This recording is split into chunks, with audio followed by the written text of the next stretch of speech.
Hello everyone, welcome or welcome back to my channel. This is Hazel Lucia Tarot. I am your tarot reader Stephanie, and today's reading is about what your crush thinks about you. We're going to tap into your crush, see what thoughts they may have about you, what they think about you, how they view you in any way, shape, or form, and if they're going to act on anything, any steps or actions that they may take towards you. So we have 5 piles here for you today. Pile 1, we have the candle quartz. Pile 2, we have the citrine. Pile 3, we have a rose quartz point. Pile 4, we have garnierite, and pile 5, we have a clear quartz turtle. So take a few deep breaths, think about your person, your crush, and I'll be ready for your reading whenever you are. Hello there, pile 1. If you chose the candle quartz, then we have a reading here for you about what your crush thinks about you. So I'm going to apologize in advance if you can hear any, like a lawnmower, or I don't know what that is in the background, but my neighbors have been at it all day since the morning, and now it is nighttime. But regardless, we're gonna see what your crush thinks about you, how they view you, how they perceive you, not just in your appearance, but also like your overall demeanor, any thoughts they may have about you, and whether, well, one, whether they actually still like you or not, whether they're going to pursue you, or any other actions they may have towards you. So we're gonna start with your cards. We have this one. Deep in your heart, you already know the answer. Do what feels right. So for a lot of you, you're just going to come here to confirm whatever it is that your gut has been telling you about this person, whatever it is that your intuition has been trying to tell you. I'm going to keep this like that. And you actually got 2 goddess cards. I was actually told to get 2 of them. We have Brigid, healing. We also have Artemis, individuation. Wow. So your crush really does see you as one tough cookie, or like a really... I'm hearing baddie in both sense of the word. Like, they both admire how you go through things, how you're just tough, and you're also like just really beautiful, like you're breathtaking. There's something here about like the way you heal and the way you carry your wounds is something that they truly admire. I'm not sure if this person has seen you through a lot. Like, I feel this person could be a friend or a crush that you've known for a long time. Because with Artemis, the story of Artemis and Orion, I don't remember where I heard this version, but there was one version where she and Orion were a thing, but then Apollo killed Orion, or Apollo tricked her into killing Orion. And she was heartbroken over him. So there's something here about a heartbreak that they've seen you go through. That's why the healing is coming through. With individuation, I kind of see them thinking that you're not really looking for a relationship right now, oddly enough. I feel like I'm hearing like strong, independent woman or person. You don't have to be a woman, of course, but there's something about your independence, something about how you just do your own thing. You don't really care about what anybody else is doing. They feel that you're not really looking for somebody right now in terms of a relationship. So let's get the rest of your cards to see how else they view you. For my pile 1, we have quality time. Spending more time together and doing things you enjoy is important now. If you are single, this card tells you to spend more time with friends. This card highlights parties and a good time. So, like I said, if you're already friends, I feel like they like to spend time with you. They like to go out with you on platonic dates or platonic situations. They really do enjoy your company. There's something about your company, like for some of you, because we do have Artemis, I see her as like the sister goddess because she is the twin sister of Apollo. It is possible that your crush could really just see you as a friend, a platonic friend, maybe like a sister or brother. Or this person thinks themselves as a sister to you if they are if they identify as a woman. Wrong cards. But there's something here about really enjoying spending time with you. Let's get an animal card. I feel like you leave your crush a little disoriented. Like, there's something really captivating about your energy, so it's hard for them to focus on other things. I'm hearing Gemini moon for some of you. We have bee. Oh, that's so cute. Yeah, they really do see you as part of a unit. They also see you as, if you are, especially if you're petite or at least shorter than them, they see you as very cute, but also very hardworking. And I've been getting that since the beginning of this reading, like, you don't really look like what you go through. Like, if you were to tell somebody who doesn't know anything about bees or honey or pollination that these tiny little fuzzy creatures go around and are responsible for pollinating a lot of our crops, and I'm hearing herbs, crops, herbs, plants, our fruits, are, they just do so much for the ecosystem. People wouldn't believe it. One tiny little bee. And of course, it takes a lot of them to do this, but they're very precious. They're important. And I feel like your person sees you as very important to not just them, but to the community, to the environment. They understand your worth. And also they see you as very cute because, like I said, to them, you come off as small. If you're not actually a small person, I feel like maybe your personality is just very cute in general, but important. Let's get a card from the Star Codes Astro Oracle. We have Midhaven, Pinnacle. They feel very at home with you. The Midhaven is usually, or not usually, it's always where the fourth house is. Like, it's the beginning of the fourth house, and that tends to be the home. These are your roots. This is where you come from. So it's possible that you and your person could share roots, whether that's like the same hometown or the same culture, or maybe you did grow up together for some of you, but there is a feeling here that you and your crush, you share common ground. I'm sorry, I'm saying the exact opposite of that. But because I already said it with such confidence, I feel like that could be true. The Midhaven is the opposite. The Midhaven is where you shine. This is where people take notice of you. This is what you are known for. So I feel like for a lot of you, you could become in the public eye, and your person may have seen you either rise to the public eye, or they know you through the public eye. Maybe you both do the same thing, but for whatever reason, you are more elevated in that. Like, you have a lot more recognition for the same thing that they may do, or for something that they may enjoy.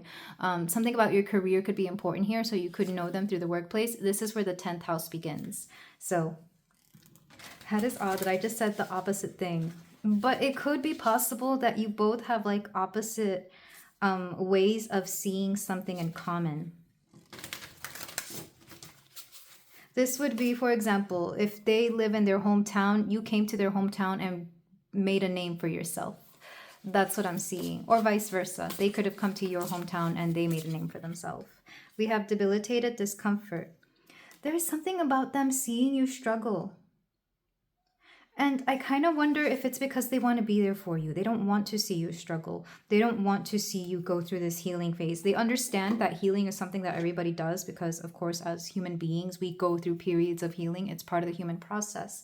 But it kind of feels like they wish that you didn't go through the pain that you go through, because they really do care. So I'm getting a very caring energy from your crush, pile 1. Regardless of whether they like you back or not, they do care about you. And that's very sweet. At the very least, there's a friendship here. So for pile 1, let's get some of these, and then a crystal. We have warrior. Yeah, the ultimate warrior. They see you as an absolute badass.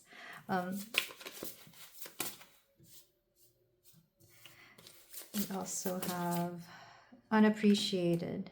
I'm hearing people sleep on you. It's kind of weird that this person understands that not everybody values you the way that you do. And I wonder why that is. Because from when I tap into your energy, pile 1, I feel like you really only ever complain or show your vulnerability when you need to. I don't think that this is something that you do regularly. So the fact that this is coming through so strongly for you in this pile, it could be that this is how they are currently seeing you with whatever it is that you're going through. And like I said, they really do care. Back of the deck, we have unconditional. Oh, that's why.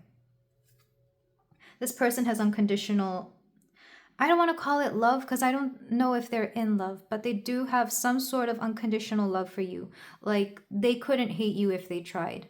Even if they did, like, even if you went through periods where you were angry at each other, I think they would forgive you very easily. And maybe they have in the past over silly things. Yeah, when I tap really deep into your person's heart chakra, because it's kind of odd that that's coming through, I feel like they could never really get over how much they care about you or how much they feel for you. I feel like other things could get in the way, but not like it's just so odd. Who is this person? I could see why it's a crush though, because part of me wonders if this person, if you and this person have ever attempted to be together, or if you haven't attempted to be together, maybe there was like a like at one point you could have, but then it became like you know how when you meet somebody and at first you have a liking, maybe this isn't everybody, but like you like them, and then after some time, so much time passes, and then you realize that it would be awkward to be together because of the friendship, or maybe one or the both of you could be in a connection, or maybe you've seen each other get in and out of relationships, so it just feels like there's never a good time, or I don't know, there's something in the way of this being something. I'm gonna go ahead and get your Romeo and Juliet oracle cards. We have distilling liquor, strategy, expertise, double-edged sword. No warmth, no breath shall testify thou livest. Thou livest. You know what this is? You could be people, like, maybe you like to go drinking together, that could be the case. But I'm also hearing, with strategy and double-edged sword, this would be somebody that you enjoy, for example, playing board games with or video games with. There's something about their mind. There's something about your mind. Your minds kind of meet at the same level. So there is like a sense of enjoying each other's time for things that are, like I said, you like to hang out, but in a platonic way. So maybe you like to game with this person, or I'm seeing something in person though, like maybe like I said, board games. It could be D&D, or I don't know, maybe you just enjoy it. It could be chess as well. You like to do something physical with this person, and I feel like they just really like that. It could also just be witty banter. Sometimes this card comes through as witty banter. Let's get another card. We have pacify, reassure, persuade, clarify, and identify. O deadly sin, O rude unthankfulness. This is dear mercy, and thou seest not. You know what this is? I feel like they really do like to be there for you. Because pacify, it's literally like they're trying to pacify you in a time of need. And maybe they do this through distracting you with a fun time, or they do this through, what's the back of the deck? Fake death. Disguise, concealment, keeping secrets, hidden truth. Yeah, I feel like they like to keep your secrets. Like, this person, it could also be that you keep their secrets, but I feel like this person likes to keep, you have things that you've only told each other that you really don't really tell anybody else. And that's just part of the bond here. The fact that you can speak so freely to each other. Let me read the quote. Death lies on her like an untimely frost upon the sweetest flower of all the field. Yeah, that's how they see you. It's like, not saying that they think you're dead or anything. Like, they're not going to see that. It's just like, even in your pain, you carry it so well. They feel that they could never do that, whatever it is that you're going through, whether it's a heartbreak, whether it's something else. I'm not really seeing what you're healing from. It could be something long-term as well. It could be several things actually, but or you're just in general having like a hard time, but this person likes to be there for you, or at least this is how they're seeing you now, that regardless of all of this, they still find a beauty within you because they like to enjoy you, and they have an unconditional feeling of admiration for you. Let's get some runes. For pile 1. I'm hearing 2 for you and 2 for them. Alright, so 2 for you. Interesting. That looks like it says PR. So maybe some of you are from Puerto Rico, or public relations could be something that you guys are into or that you work in. Let's get 2 for them. We have, this is Ewas and Fehu. Okay. So for you, pile 1, this is joy and journey. So I feel like you might travel a lot. I feel like that's another thing. Because with Rido, it's a journey, but it could also be a journey of the soul, a journey of the heart. It could be a journey of the emotions. And then with joy, it's kind of like they're used to seeing you in such happy energy, because there is some sense of a joyousness to you. But right now they're seeing you in a, I think this is what the biggest impression of you to them at this current moment, or maybe in a very recent moment, is that they've seen you in a time of need, or that they see you going through something. And I'm not sure what this is. Maybe they've seen you cry and have helped you through this particular situation. But for them, we have Fehu. So this person could be financially well off. If not, at the very least, they are abundant, because Fehu means wealth. And then we also have, so this is, oh, it's Manus, not Awas. I always get those two confused. What is Manus? So in this particular little thing I have here, it says female. So they definitely see you in your feminine energy at the very least, but I want to read a little bit more about it. So not, it doesn't just mean female. I feel like that was a little bit more simplistic. What this book I'm using, it's from Runes for Modern Life. Even though I'm not using this deck, I do reference it. It is a symbol of both the human race and the individual self. It celebrates everything about humankind that elevates us: our intelligence, our compassion, our creativity, our artistry, and our ability to innovate. It is a symbol of the collective consciousness, and individual self-awareness. So I feel like this gives me like Aquarius vibes for some reason. Like how Aquariuses will be there for anybody and everybody, including those people that they may at one point have hated or considered their enemies. And I kind of associate that with the unconditional love that they have for you. There's something about you that to them exemplifies what humankind should strive for. And that's rather beautiful. I'm not sure if it's because you have just such a beautiful, caring nature, or there's something that you do for the world that they know is important. Because like I said, they see your worth. So they really do value what it is that you do, pile 1. So if this sounds like something possible for your person, let's go ahead and move on to the tarot portion, where we will see if they like you back, any actions they may take towards you, or if you should take any actions towards them as well. Because sometimes crushes can have a hard time coming through. Or if this person is a more introverted person, which I'm not really getting either or. They could be a little bit of both. This person could be a bit of both, honestly. Because in order to... Well, no, let me not put it that way. Because what I'm hearing is that in order for them to understand how valuable you are, they have to have known a lot of people. So either they could be older and they've just, they've been around, so they've seen a lot of humanity. Or if they're younger, they just happen to know a lot of people. So we're using the Star Child Tarot today. Pile 1, let's see. What does my pile 1's crush think of them? That's going to be the first card. Just a card to clarify anything else that was coming through the, from the oracles. The second one is, do they like them back? And any actions they may take towards them.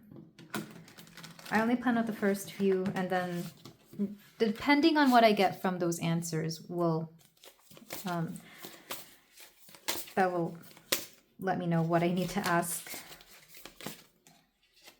next. So we have the 9 of Wands. What do they think? They think you're very defensive. It could be that you have, like I said, like they feel that you're not really looking for anybody right now. They feel like you're very defensive. They feel like you're not interested. Because even though, like I said, for a lot of you, you're already friends, or they've seen you go through something, or you may have told them your story, but they think you're not interested, which I know sounds very odd, because I don't think you've dropped enough hints, or you haven't really told them what it is that you want.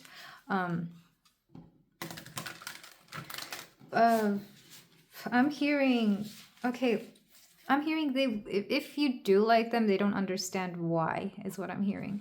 But the second card, do they like them back? Does my pile 1's crush like pile 1 back? You have 6 of Swords. This would be a no, because they're looking at other things. They feel like they're not going to have enough time for you anyway. They feel like, if not that, I don't think wherever it is that you are, they're not really planning to be there long term. It seems like they're trying to get away from some sort of energy. I'm not saying that they're trying to get away from you. I'm going to clarify this. I mean, maybe they are. But the 6 of Swords is, it's moving on. So like I said, maybe for some of you, you've tried something before and it didn't work out, so they're moving on. We have If they do, it's for physical needs only. This would be the devil card in this particular card. Sorry, deck, and this particular deck. So this person, they I know this sounds contradictory to what I said in the oracles. If they were to approach you, it would only be for something physical. That said, they still value you as a person. I don't want you to think that because they would only want you physically or for, you know, intimate relations, that they don't see you as a person. Because they do. You may not feel that way because again, they don't want to just use you for that. And I feel like that's why they kind of want to move away. They don't want to lead you on because they actually care. And if you were open, if this, for example, is like a friends with benefit situation or a situationship in general, there is something there. But like I said, they see themselves moving on from whatever this is, or just this somehow. I'm hearing future. So I'm hearing if there is like, if this was somehow possible in the future, they'd be fine with it. But that would be, oh my goodness, this was such an interesting yes, no kind of thing. Okay, let's get the rest of your cards. So they're definitely open to physical intimacy, if that's what you want to know. Do they like you back? Oh, they're evading the question. Because the Six of Swords wasn't a yes or no. It's like, I don't see this happening now because they're focused on the future or they're focused on other things. Can we get an explanation of this? Three of Wands. Yeah, planning for the future.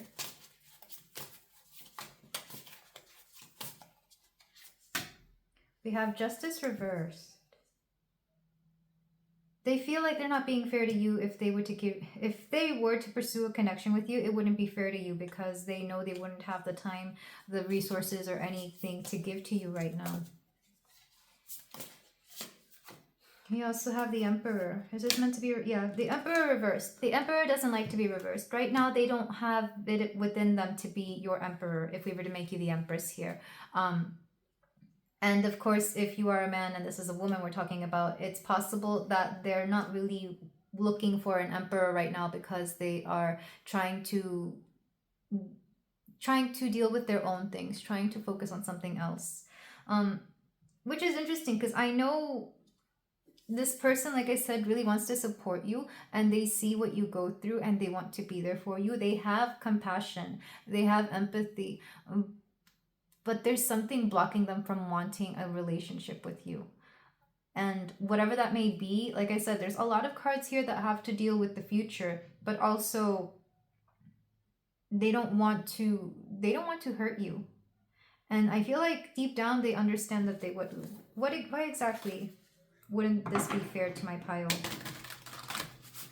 To my pile 1. Okay, this one was weird. Serenity, and this is the ninth. This is the Hermit.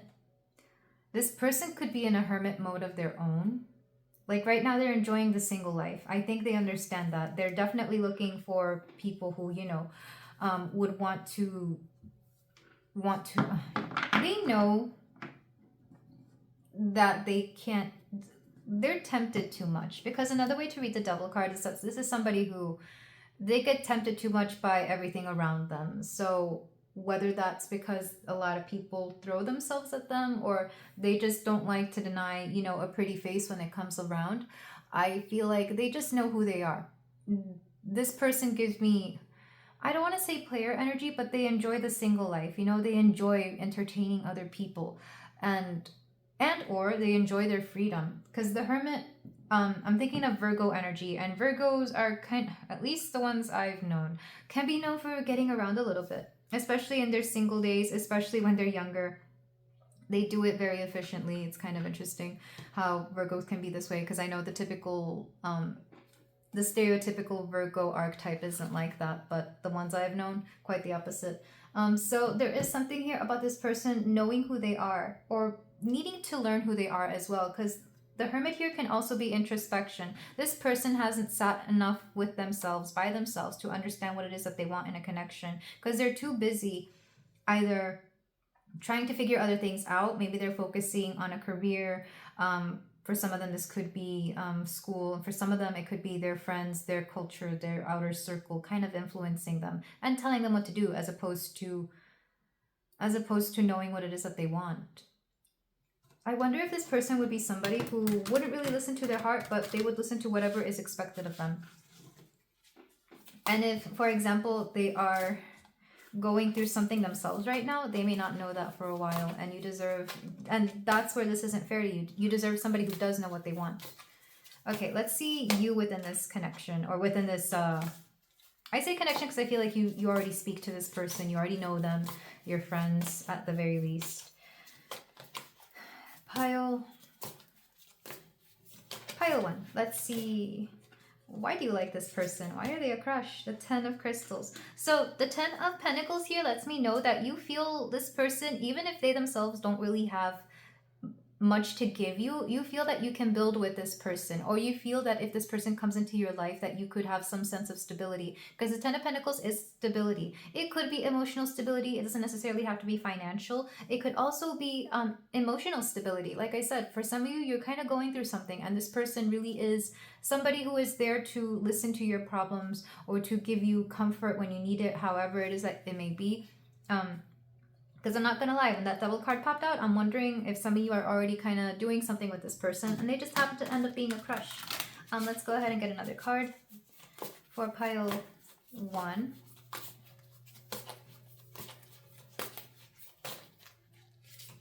We have the 4 of Pentacles.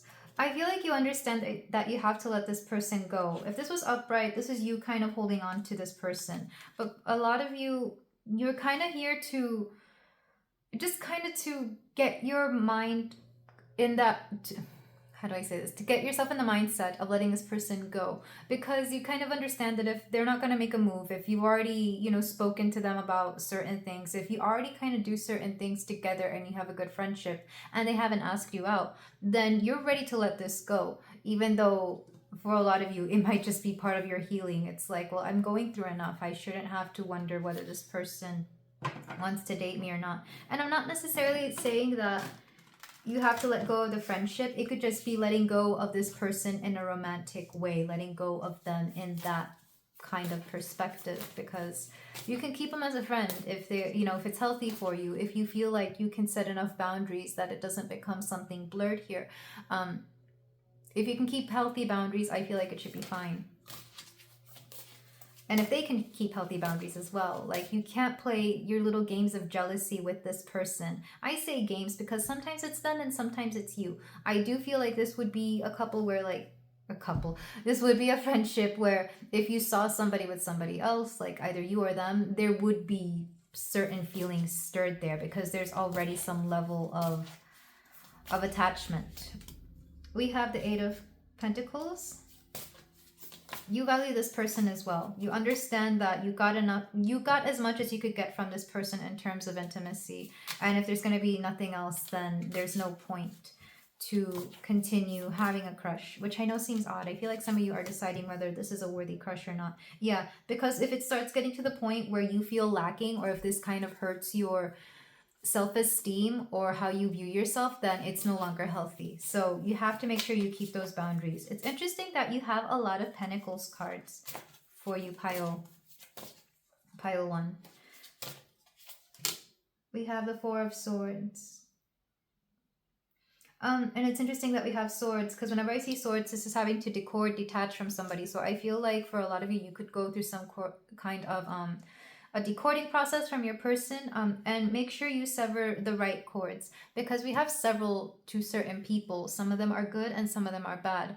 Some people just like to decord in general everything, and then some people like to decord only those which are negative. So like the ones that are attached more to if this is friends with benefits and you want to stop that, for example, you could decord from this person in a sense, the sensual cords that you have towards them, and just see them as a friend, so that the compassion and love is still there but nothing else.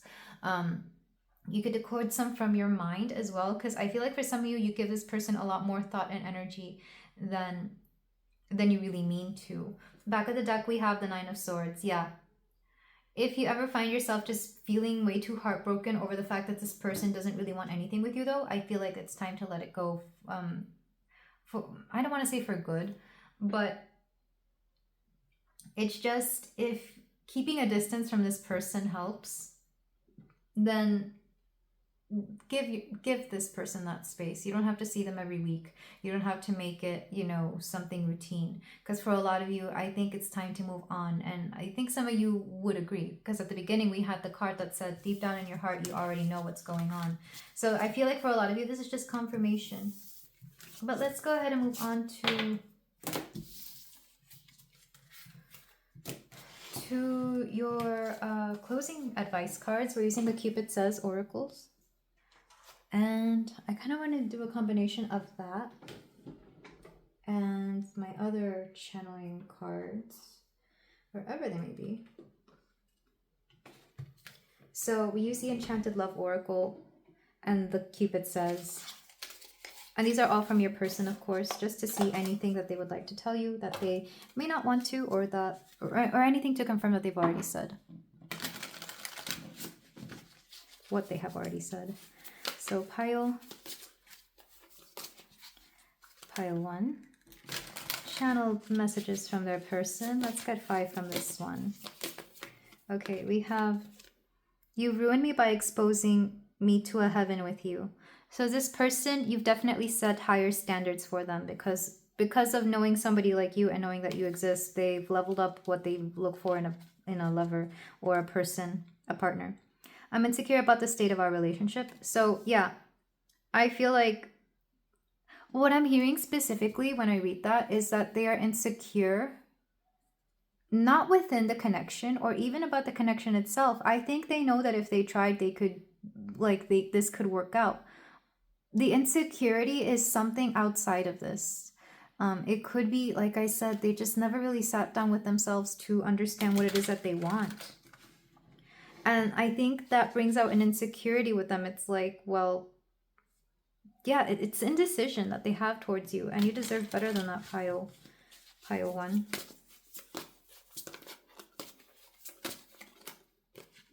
Your silence is the loudest sound of all. Whenever you don't talk to them, they hear it.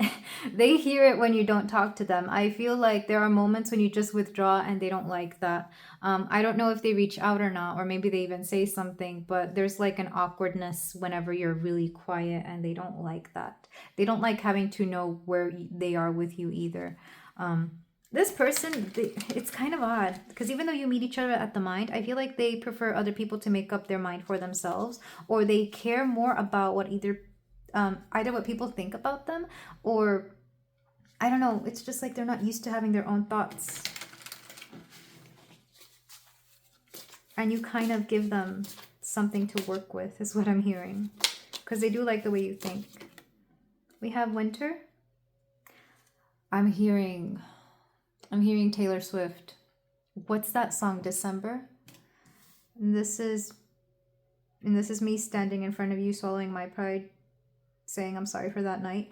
That song, look, I'm not a Taylor Swift fan, but back when I used to work at my old job, they would play that song on, in the store all the time, to the point where I think I subconsciously know that song. Like if you put it on, I would start singing and know all the words. It's a lovely song. I think it's probably the only one I like of hers, because the more I hear it, the more I'm like, you know what, this one's good. But yeah, something about seeing you again in the winter, maybe during the holiday season, if you celebrate holidays in the winter, or around the new year, in the northern hemisphere. This is a karmic situation. So yeah, this is karmic for a reason. This was meant to happen for you to understand what it is you want in a connection, what it is that they want in a connection. Winter also lets me know that somebody here may have been born in the winter. Back of the deck, I adore you. Yeah, they adore you. And I had a hard time saying love whenever I said unconditional love, because I don't think they want to call it that. To them, love is something that is only reserved for, like, your soulmate or somebody you marry. And they know they're not really going to do that with you. So they don't want to say that they love you, but they do. Just not in the way that you want them to. Not gonna lie. Yeah. That Taylor Swift song. Oh my gosh, I want to hear it now, and I'm... Pile 1. You're trying to get me in my feels here. Let's get your Cupid Says cards. Oh my goodness, my stomach. I'm sorry if you can hear that. So for pile 1, let's get more channeled messages. This is not a phase. Okay, yeah, what I'm hearing is, you know how sometimes you think things will just fizzle out between two people? Maybe certain parts of your connection have, or certain parts of your friendship. But what didn't fizzle out was the feelings. What didn't fizzle out was how you feel about each other. Stop asking. Pile 1, if you've been going to multiple readings about this person, it might be time to stop. Just, you know, I'm saying this as a friend, because like I said, if it starts becoming unhealthy, it might be time to just completely cut this person off. And maybe some of you already have. And it's just hard because you can't speak to them, or because you've decided you don't want to speak to them, or maybe they decided they don't really want to speak to you. We have, if only we could travel back in time. There's something about the past, like maybe I feel like some of you wonder, or maybe this person wonders, if you had done things differently in the past, would it have turned out differently? The end is near. Jeez, so ominous. Yeah, I feel like there will be a time when you stop speaking to this person. Again, not because there is no love here, but because it's just better to move on and lie to me. Can we get a clarification for lie to me? Because I'm being told, there's several ways I can take that. I think a lot about us. Some of you wonder if this person has ever lied to you about some of the things that they've said, or if they were lying about how they were, like, you wonder if they were acting out certain things that they've done. And I'm hearing no. A lot of the things that they have felt toward you were true. And if anything, they've lied, they've acted like they don't care because they had to. Because this person, again, they don't want to hurt you. So if they have lied, it was to protect you. It wasn't to manipulate you or to do anything nefarious to you. It was just so that you wouldn't get attached, because maybe they saw that, or maybe vice versa as well. Maybe for some of you, this person could think that you've lied to them as well, for whatever reason. But this is where I leave it, pile 1. Thank you so much for letting me read for you. I am sending you so much love because you need it. And if you feel like doing so, you can like, comment, and subscribe. I will see you in the next reading. Take care. Hello there, pile 2. If you chose the citrine, then we have your reading here for you about what your crush thinks about you. We're going to see what your crush thinks about you, how they view you, not just physically, mostly emotionally, and anything that you may be going through right now. And then, of course, we're going to see if they like you back and any other steps they may take towards you. We're going to start with the cards that you chose. So we have, look deep within your heart and you will feel my love. My love for you is as deep as the ocean. We also have Athena strategy. I like this. This person thinks you're very smart. This person thinks that you are no nonsense, very intelligent, very clever. And I feel like they do have an admiration for you for sure. But we'll see just to what extent that admiration may be. But this person thinks you're incredibly smart. And I'm not sure if this person is used to liking people who are also intelligent, because it's kind of like the fact that this kind of comes through lets me know that there is something unique about this. So for my pile 2s, let's see what their crush thinks about them. We have patience. Letting go of desperation is important now. Love will not pass you by and everything is in divine timing. This card also indicates a time of non-action and stillness in a relationship. So I guess that probably gives us a hint as to what this person may do, and I feel like right now it's nothing. We have red flags. Don't overlook the warning signs regarding the situation. Someone may act in a very negative way, and a very negative and destructive way. Is it really healthy for you? So this person could have some red flags that you may be not noticing. It could also be that they see red flags within you, and maybe both, honestly, because maybe there is like there's a hesitancy there, because like I said, this person knows that you're smart and they don't know if they want that, because this person might try to get away with something, or they feel like, I do feel like this person, it doesn't like to feel less than their partner, is what I'm getting with the Athena card. So that would be something to take into consideration about this person. Yeah, like for example, if it's a guy, they're not used to smart women, and that has come through in readings before. Some people are just they have gender roles ingrained in their mind, or I don't know, they just haven't enlightened themselves or been enlightened. I don't know. We have Aries act. So this person could be an Aries, but I'm also seeing them, the way they see you is that you're very bold and brash. It could also be that you yourself are an Aries. And honestly, you both might have Aries placements, and this is where you clash. Like, they both like that, but they don't like that at the same time. And the best way I can describe it, as somebody who has Venus in Aries, like, I like to take the lead in relationships, but I also like somebody who is bold enough to take the lead for me. So you see how there would be a clash there. Like, I would sometimes want to take the lead, and then sometimes they do. And if it's one of those situations where one person has to take the lead more than the other, there could be a disconnect here, because I feel like you both there's something here about you both thinking similarly when it comes to certain situations, but you would actually clash there. It's like if you both want to be the driver in a car, like if one of you didn't get the driver's seat, the other person would be backseat driving. You know, they'd be telling the driver how to do things, and there's kind of like there's an incompatibility with that specific situation. Back of the deck we have 12th house, introspection. Yeah, which is odd. Somebody here could have Aries in the 12th house, which would make somebody here a Taurus rising. But there is a feeling here that there's something hidden about this connection. I feel like part of the reason that you are drawn to your person is because of something psychological, or something from a childhood wound, or and vice versa. Maybe they are also this way. I'm not sure if you're close with this person, because for a lot of you, I feel like you're not. It just seems like you might have interactions here and there, or you may work with this person, or you may see with I feel like you've collaborated with this person in some way, shape, or form before, and that's part of the reason that they're kind of a crush to you, because you already like them, either their physical appearance or the way they get their job done.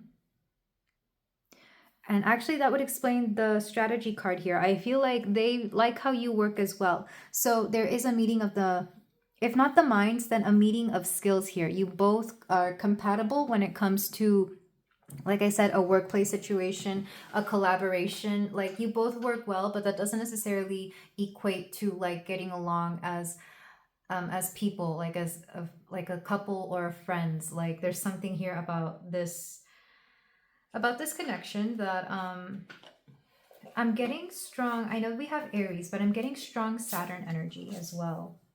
So for pile 2, let's get more cards. How does your crush view you? You would have to have a lot of patience for this connection. That's all I'm going to say. And I feel like they would have to have patience for you as well, but I don't know if they do, because these cards are coming off more as who they are as a person. Because like I said, I feel like you're not very close with this person, as opposed to pile 1, where it was like, it felt that they knew each other very well. Okay, pile 2, we have horse.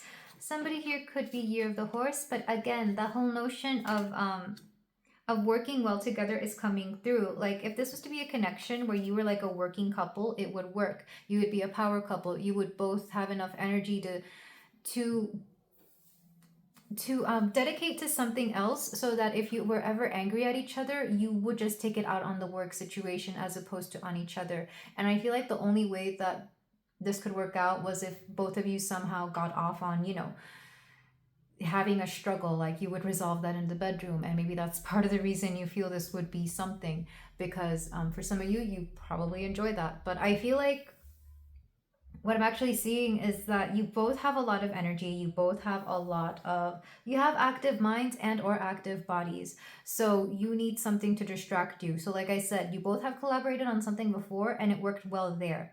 That doesn't translate to something more personal though, aside from like a friendship here. But even then, I'm getting like a rivalry. And again, some of you kind of like that. So take it if it resonates. I'm going to get another animal card. And of course, one or both of you here could be year of the horse as well. I know I am. Which is why I'm able to relate to some of what I just said. We also have tarantula. This is so interesting. What exactly? Because this deck has both A spider and a tarantula, and I forget what the difference between those two are. So from the book, we have at a crossroad, claiming life's purpose. The tarantula represents a moment when a great decision must be made. It involves prioritizing your life's deeper purpose or dharma. A habit or routine from the past is sidetracking you from your dream, yet a voice inside keeps begging you to refocus your attention. In order to find true happiness, you must choose dharma. Until you do, satisfaction will be fleeting. The tarantula hovers patient and calm, like an old friend that knows your inner soul. It already knows you'll choose wisely. So there's something here about following your intuition. This is what this card means in this particular deck. And I swear, if I could have live readings, and I feel like I will do some of those eventually, I'm already hearing somebody saying, that's a tarantula, that's a red flag, that's a no for me. So that's a no for me, dog. That's what I'm hearing from some of you. But I feel like this life purpose, some of you are kind of being distracted by this person, because I'm not saying that your crush isn't valid to this person. I feel like you like them for a reason, but I'm feeling like it's not that deep of a crush. I feel like you're just looking for a distraction from something else, pile 2. So I need you to be very honest about what this person actually represents in your life. For a lot of you, you're looking for a distraction, and maybe you're just looking to, hook up with this person. If so, then, have fun if you both want to, and if you're both, responsible about it. But there's something here about you needing to focus attention on something else, and that itself could be a red flag. But there's something here about kind of just wanting the distraction for the moment. And you know what? I get it. Sometimes life becomes a bit much for us and we want to focus on other things, especially when we're going through a hard time. After all, they say that some people, when I researched infidelity many moons ago, it said that sometimes people get into an affair because they feel stressed or they feel lonely or they don't feel heard. So this could be that kind of situation. So I do want you to be careful.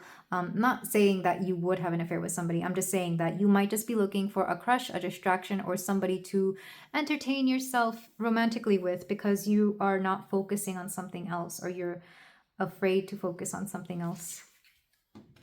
Whatever that something else may be. Let's get another card, pile 2.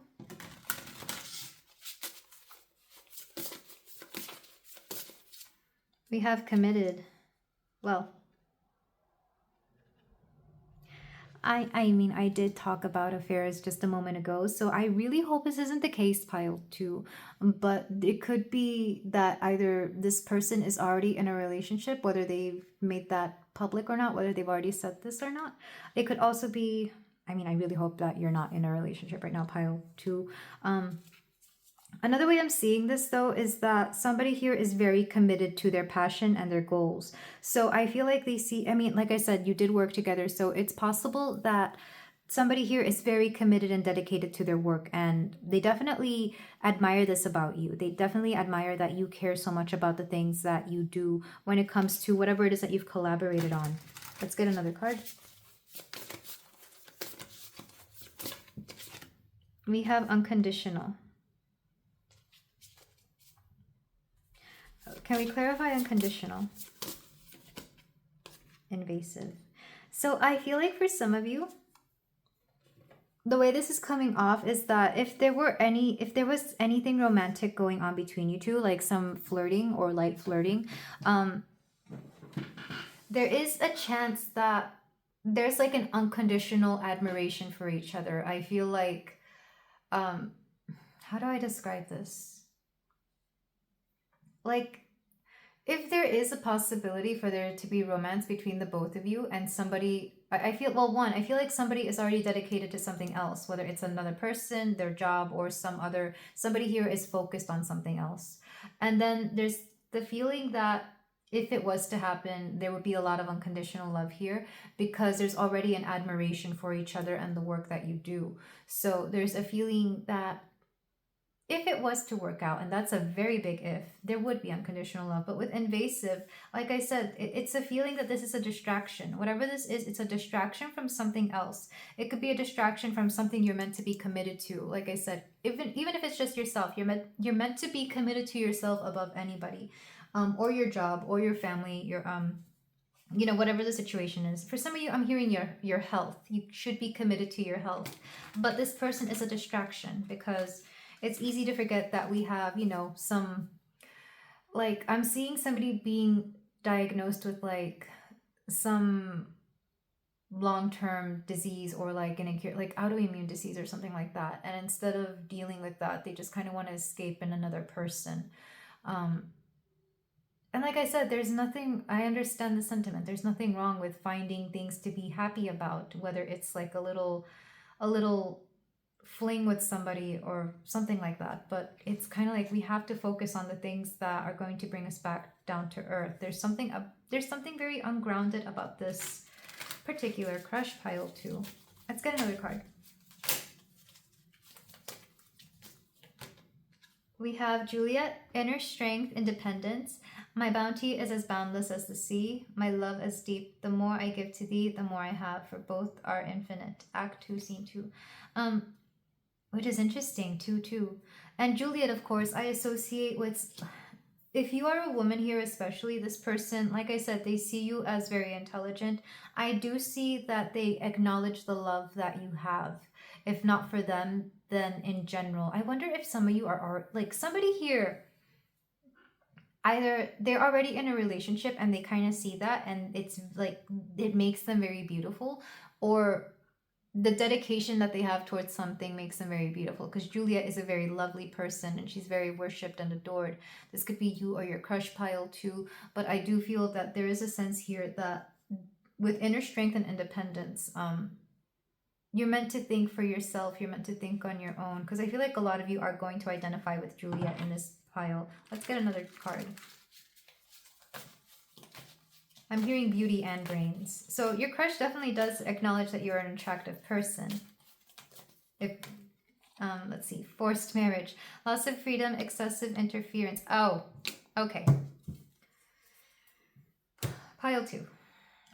I don't know if this person was, if they are with somebody, it wasn't their choice, or they felt that they didn't have much of a choice. And I'm not saying that to justify any third-party situation that there may be here, or that they may be seeking, or that, you know, whatever the situation is. I'm not saying that to justify it, but somebody is definitely unhappy in their relationship. That said, doesn't mean that it gives anybody any right to do anything here, because I kind of feel like, I mean, yes, you can do whatever you want to do. This is your life. This is your, you have freedom of will here, but it's kind of like somebody here is unhappy with the loss of freedom or some interference. Like somebody here feels that they have no control over a situation. So if it's not an actual connection that anybody here is in, it could very much be that somebody here just feels that they have lost a sense of control, and what they're trying to do is regain it through this connection. It could be your crush toward you, or you toward your crush,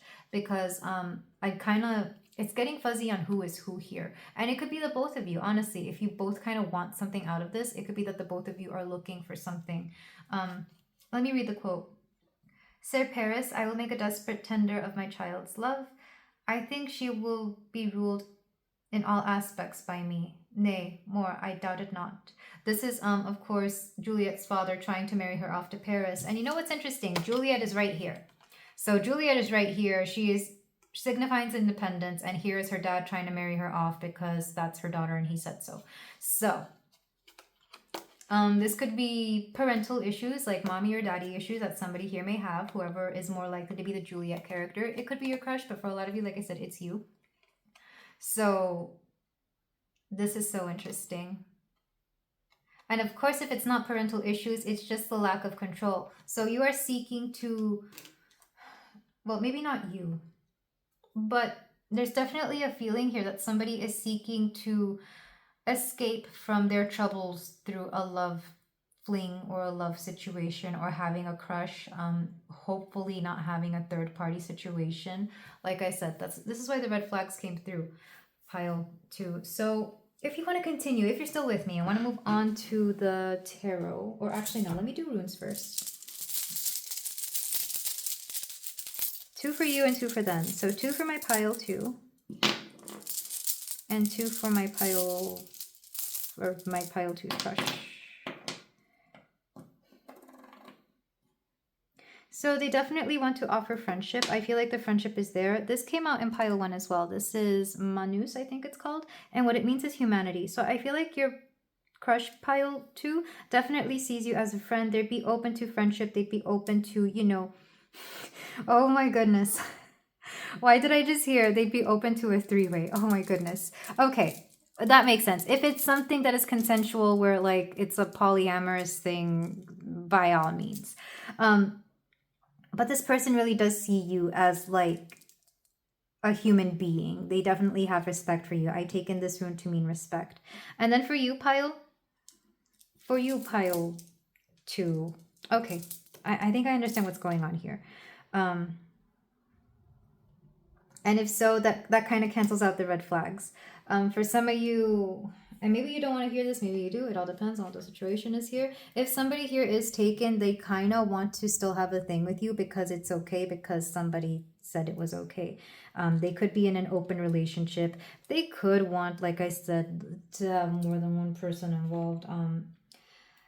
For you, pile 2, your runes are victory. I forget how to pronounce this. I think it's Tewas. Yeah, victory. And this is Suilo, self. So I feel like, I'll be honest, for some of you, you feel like there is something about this person that they helped you toward your success, because like I said, there's been a collaboration here. And Suilo lets me know that they kind of also boosted your confidence, or they've boosted you in some way, shape, or form. Like maybe they helped you get some sort of I'm hearing like a boost in your career, or they could have helped you get a raise, a promotion, something along those lines. Or if it's something that's outside of work, maybe they help promote something about you, or they helped you get to somewhere else. But to them, they really do see you more as a friend. So take that how it resonates. I feel like there's definitely a good networking opportunity here. But other than that, I don't really see it, unless, of course, like I said, some of you are just into polyamory and everybody's okay with it. But let's go ahead and move on to the tarot again, if you're still with me, because it's interesting, the things that pop up in readings like this. It's like you can tell when certain people logged off, because then the mood shifted. Or when people started choosing another pile. Okay, pile 2.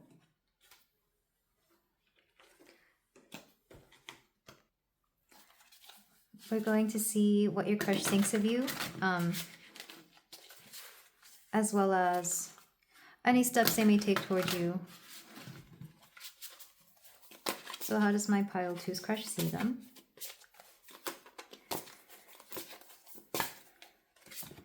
We have the 3 of Cups. Pile 2. This person may be okay having, like, if they were to have anything with you, somebody else would also have to be involved, and you would have to be okay with that. This person is very interesting. Like I said, if you're okay with that, then that's fine.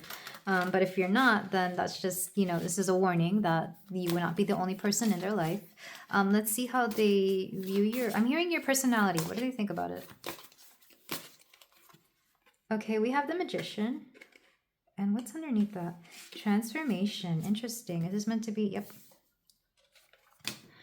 They think you're a little, I don't know what it is that you've collaborated on before, but they think that you manifest things for the wrong reasons, and or that you're a little bit manipulative. So they don't have the best outlook on you. We also have this is transformation. This is a death card. This is like, I feel like they've seen you go through like either a glow up or, oh, okay, that makes sense. Because the Magician, I'm thinking somebody who is using all, everything to their advantage to look a certain way. So they've seen you go through a glow up, and, oh, okay. Why is that? This person has no romantic interest in you. They do admire you. Like I said, there's like a clashing of the egos here, or there's like some sort of competition. They find you very physically attractive, or physically enticing is what I'm hearing. They like the way you move, and they like certain things that you do. That's why the Magician is reversed. They wonder if you try to seduce them sometimes by the way that you either the way you dress, the way you talk, or the way you move. They think that you're up to something. It could be that you're not. Maybe you are, maybe you're not. I don't know. But you wouldn't be the only person that they have, is what I'm hearing. So they're open to something physical. Interestingly enough, even though this was not the same thing in the first pile, something like that came through, where like the person was interested physically but not romantically. Sorry for the spoiler, but it was way different from this one. So this person thinks that you're up to something. They think that you're trying to seduce them, essentially, because you've gone through a glow up, or because they feel like, because you've changed so much that it's kind of got into your head, and that you feel you can have anybody. That's one way to see it. A second way to see it is that, again, you've gone through a transformation, you've gone through a glow up, and they kind of want to test that out. I'm sorry that that's the way it had to come out, but that's what I'm hearing from them. This person is so interesting. I don't think you're friends. I think you're either like colleagues, co-workers, you know each other, but you're not close. You are not close.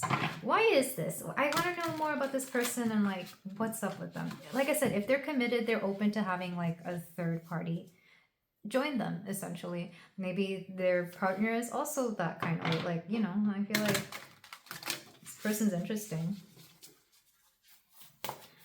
Let's get another card. Who is your crush, pile 2? Who are we talking about here?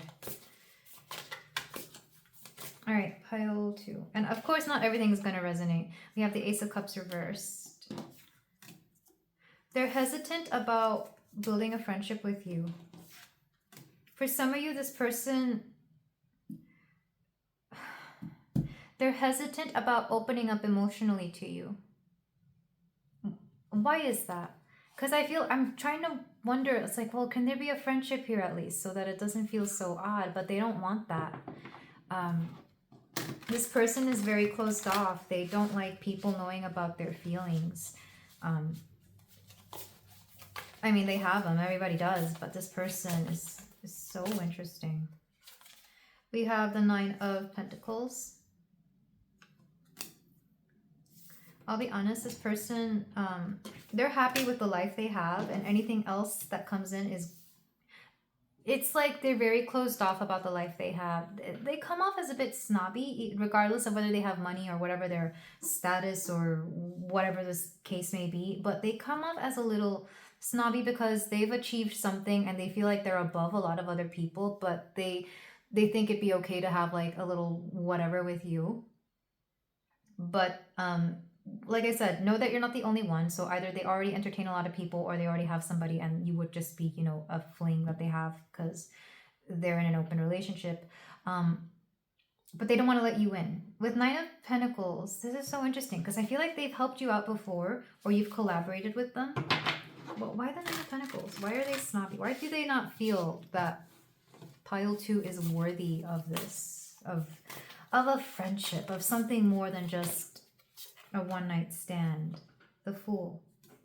Is this meant to be reversed? You've made them look like a fool in the past. Whether that was intentional or not, that'll be up to you. Or you've made them feel like a fool. Like I said, Athena came out in the oracles, so I feel like maybe you've corrected them at some point, or you made them feel stupid at one point, and they don't like that. They don't like that. Like I said, it came out sideways, facing the past. So in the past, it could also be that you knew them from a time before they were the person that they are now. Because it's kind of like they feel they are above you in some way, and they do not want to. It's weird. They don't want anything to do with you, but they have to because you either work with them or you've collaborated with them, or maybe somebody has advised them not to have anything to do with you, even though if they had, like, they would be okay just having you for physical intimacy, essentially. That's all they would be happy with. Okay, let's get your cards pile 2. Let's see.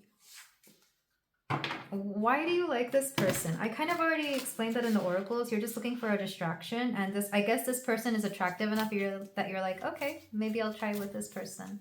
Because I feel like you've either attempted to flirt, or maybe you still flirt, and there's kind of like a back and forth. And I say flirt loosely.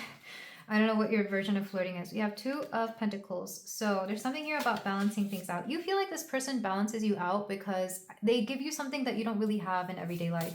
Even if that's just, I don't know, they give you something, even if it's just attention, excitement, I don't know. They give you something that you don't get in everyday life. We have the Eight of Swords. You're blinding yourself to some of this person's BS, I'll be honest. It's like you see it, but you choose not to see it. Like I said, there are red flags. You notice them, you see them, and you're choosing to ignore them. I'm saying this with so much love. I get it. Sometimes when somebody's just really attractive, you're like, oh, I'll just make, yeah. What's that thing I heard somewhere online? All those red flags look like Six Flags when you're bored. So yeah, it could be just, for some of you, maybe you're just bored that you have no, if you don't have much of a romantic life, you're kind of bored and you kind of just want to have fun with this person.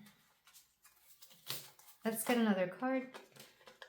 And I get it, pile 2. I've been in times where I haven't had anybody romantically. I've kind of just chosen to have a crush before, and it's so odd. Like, they were a crush as in I found them attractive, but I never really approached it because that's kind of the point of a crush, at least in adult life.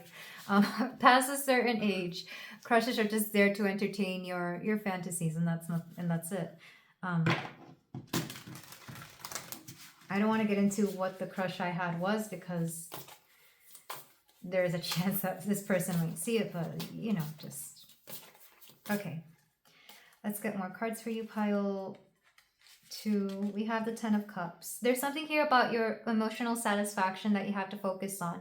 This person won't bring it to you. You will find it within yourself. You will find it outside of other things. In fact, it wouldn't surprise me if a lot of you are already very happy. You're just kind of like not really, you're just bored romantically. You're just kind of bored because you haven't had a date in a while. You haven't had action in like a week, 2 or a month or whatever the situation may be. You're just kind of looking for some fun, and you kind of hope this person will partake in some fun for you. We have the Three of Pentacles. Yeah, I feel like you work with this person. They're part of your network. Let's get another card. But I do need you to know this person won't make any move towards you. If anything, you may have to make a move towards them. But there's this grudge they hold about you making them look stupid at one point. All right, let's get the last of your cards. We have the Eight of Wands. You'll move on from this quickly. Like, for a lot of you, you're listening to this and you're like, yeah, whatever. I don't need this. If this is what this person wants from me, I don't need this. And good for you, pile 2. We also have the Ace of Pentacles. You're meant to start better things elsewhere. I do feel like there's better things for you out there. What's underneath this? I heard like a crystal ringing in my left ear. Three of Swords reversed. Because all this person would have done was broken your heart. And it's not really worth it. Not from this person. Go get your heart broken elsewhere. No, I'm kidding, pile 2. But there's better people you could get your heart broken by than this person. You're meant to start better things elsewhere. Such better things elsewhere. All right, let's move on to some closing advice. For a lot of you, I don't even know if this crush was like that serious. You were just wondering if, if anything would be here. And I hope I gave you the confirmation you needed. Let's get some channeled messages, again, from your crush, just to see anything else that they may want to say to you. Or any thoughts they may have that they will probably not share. Pile 2. I'm hiding a secret from you. Negative. Yeah, this person, they're not saying everything. We are soulmates. I mean, maybe some type of soulmate, but not the soulmates. Like, I think you were meant to work together because there's something that you've done before or something that you've collaborated before that was actually really great work. Or like I said, you were meant to meet this person so that they could give you a bump up in your career. We have, you drive me crazy. I'm in so deep. I'm taking that as a bad way though. Like, you drive them crazy in the way that you do something and they're just, they get in their head about it. We have, I love your touch, your laugh, your scent. They do enjoy being around you. Like I said, they see you as beautiful. You got the Juliet card for how they view you. So they acknowledge that you are nice to be around. I'm obsessed with my career. Yeah, this could be you or your person. You're both focused on getting ahead, focusing on your career, getting a promotion, getting something. Somebody here really wants a promotion. I don't know if it's you or this person, but somebody here is working really hard to get themselves elsewhere. We have the Cupid Says Oracle cards. 4 more channeled messages, and I'm only going to get 5 from this one as well. We have To the Moon and Back. Ask and you shall receive. Like I said, this person, they're not going to approach you, but if you approach them, they'll do something. But I've already told you, they mainly want something physical. Don't expect romance or anything like that. Or if they do give you romance, it's just to like win you over and call it a day. I want to give up. Wait for me. These sound like things that they've told you at work, or that you may have told them at work. Like you may have wanted to give up on like some task or some project. But then with wait for me, it's like, just wait until I get there and I'll help you out. I'm not sure who it would be who here. And then there are no what ifs. Yeah. Because some of you might be asking, well, what if this changed? It's like, no, I don't think this person, you can do better, pile 2. So this is where I leave you. Thank you so much for letting me read for you. If you feel like doing so, you can like, comment, and subscribe, and I will see you in the next reading. Take care. Hello there, pile 3. If you chose the rose quartz point, then we have a reading here for you about what your crush thinks about you, how they view you, any thoughts they may have about you, and whether they will make any action towards you, depending on what the situation may be. There's very sweet vibes in this pile already. I'm hearing, it's one of my favorite songs that's coming to mind. It's by Daniel Me Estás Matando, a Mexican band. It's called 10 Pasos Hacia Ti, which means 10 steps towards you. So either, I feel like for some of you, you may already kind of know this person because you kind of get the feeling that they like you, or they may not be too far away from you. Like I feel like they're close by, like you're about to meet them, or this might just be something where you really just have to be like, it's not going to take very long to find out who this is, or to this become something. It wants to become something. At least this person feels like it wants to become something. So let's go ahead and look at the cards you chose, your oracles. You actually got 2 of the Lover's Oracle cards, and both of them rather spicy. Both of them have some nudity, which is why I can't show them. But the back of one says freedom. There is nothing stopping you. The path is clear if you want it to be. And that makes sense. It's like it's only 10 steps. So either in their direction or them in your direction, or meeting halfway for a lot of you. But they like your sense of freedom, or that this, whatever this is, there is some freedom to it. It could also provide you freedom. We also have passion. A magnetic and seductive quality surrounds you at present. Enjoy it. So with passion, you could take it 2 ways. Either they really love the passionate nature of you, like the things that you are, whatever it is that you do for a living, or whatever it is that you do as a hobby, whatever you're passionate about, they really like that. They like that you're dedicated to something, because to them it shows that you can also be dedicated to other things, like a relationship. And then for some of you, of course, passion could be a little bit more literal, a little bit more 18 plus, if you get what I mean. So I feel like they're either they're definitely attracted to you physically. That to me I got right away because of the cards that came through. It's like, oh cool, there's nudity here, so they definitely like what they see. And for some of you, if you're already I'm hearing if you're already entertaining certain physical intimacies, then I feel like they really like that as well. Because I'll be honest, a lot of the times, and I'm not to say that every situationship or friends with benefits ends up being a fairy tale romance, but I see it more and more because of how generations have shifted so much, and that they're open to that becoming more. People, like, at least in my generation, are more apt to catching feelings in intimacy. Take that if it resonates. What's odd is though the freedom card really stands out more, because I think it was the first card to pop out and then the Passion came second. So there's something about you that represents freedom to them, or they could bring freedom to you, or the connection in general is very liberating. Because I feel like for some of you, or maybe even your person, there used to be this mindset that a relationship would be like literally, what's the, like a ball and chain, like it would keep people down, it would lock them into something that they didn't want, or it would feel like you were trapped. And here's the thing, a relationship should never feel like you are trapped. So if anybody at any point feels like they have no freedom within a connection, that's how you know it's not it. So I feel like for some of you, you're finally finding freedom with somebody who doesn't make you feel trapped. And vice versa. I feel like you do the same for them. There's something liberating about this connection, and that's what's important, not just the passion. We have Persephone cycles. Your person is aware that you have cycles. So this is definitely somebody you've already known for at least a year. For at least, you've seen them through the seasons. And this is important because it's funny, I was just listening to a podcast this morning with a divorce lawyer on it.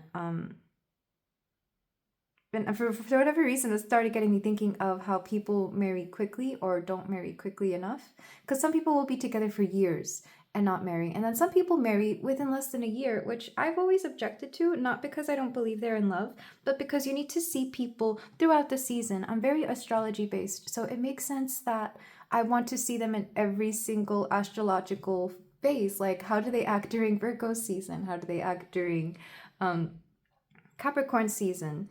Which in the Northern Hemisphere at least is the winter time, which a lot of people suffer from things like seasonal depression during the winter. But to me, I'm like, well, that's just Capricorn season. It makes a lot of people serious and have to focus on finances. Like, to me, it's not the best for the holidays. So there's something here about them understanding your cycles. And astrologically, that makes sense to me. You want to see people go through whatever their 12th house phase is, because that's when a lot of secrets and a lot of their mental health will be present. That's what it's going to be. Well, it's going to be easy for them to hide, but when you're somebody who's with this person for a long time, you're going to see exactly what it is that they struggle with mentally during their 12th house phase. But let's go ahead and get the rest of your cards. I don't know why I felt the need to bring that up. I guess because if this person has known you for at least a year, they've learned to see all sides of you. And of course, Persephone. I'm thinking of the myth of Hades and Persephone, where during the warmer seasons, she's with her mother, and the colder seasons, she is with him. So it's possible that this person has seen multiple sides to you and has decided that they like that. Another thing could be that, of course, you could be very close to your mother, or I've always associated Hades and Persephone with like a drastic, there's going to be a difference between both of you on the onset, but once you get together, it just makes sense. So your personalities could be wildly different. Or sometimes in books I've read, it could be an age gap where the person who identifies more with Hades is more experienced, and the person who identifies with Persephone is less experienced. But the truth is, the Hades character was a late bloomer. So I'm getting that, if that makes any sense. And maybe an age gap. Let's go ahead and get the rest of your cards, Phil. I feel like I'm talking a lot. Okay, we have Pallas Athena, I think. This person knows that you're smart, and they like that, and they respect that. In fact, if you were not mentally stimulating, this person wouldn't bother with you. And it was very different from the card that came out in was it the second pile? That also had Athena, but it was in a different way. For that was strategy, and it felt more manipulative in that pile. Here, it feels like they just know that you know what you're doing. They know you have common sense at the very least, and they appreciate that. So even if you're not the smartest person, they appreciate your mind, and they appreciate the way you think. I want to get another card from this deck. We have the 8th house mystery. You come off as very mysterious to them, and that makes sense with Persephone. There's something almost femme fatale about you. If you're a woman, if you're a man, again, it's like, what is the femme fatale version of a man? Where like you're good looking, but there's also something like lethal about you. Not literally, not like physically, but it's like they understand that you're not just a pretty face. You have a brain that works, and that brain could be used against them. So this person likes this about you. They like your mystery. They want to be able to figure you out. This person spends a lot of time thinking about you and the kind of person you are, because they're a really good thinker, and therefore they see that within you, including your passionate freedom. Like, they love that. Let's go ahead and get the rest of your cards to see how your crush views you. Already there's admiration for sure. Like, I feel that strongly. So you got 2 of the creative love oracle cards. We have healing. You are in the phase of healing your heart. This can be from a current event or any old emotional pattern that needs to be released. This is time for self-care. So they could be aware that you're healing. They could be aware that whenever you are healing, you take the time to do so, not so that you reject everyone around you, but because you know that you needed to turn inwards and focus on yourself. And you may have talked to them about this. I feel like that's one of the reasons they think that you're mysterious and intelligent. It's like, wow, you are very self-aware, pile 3.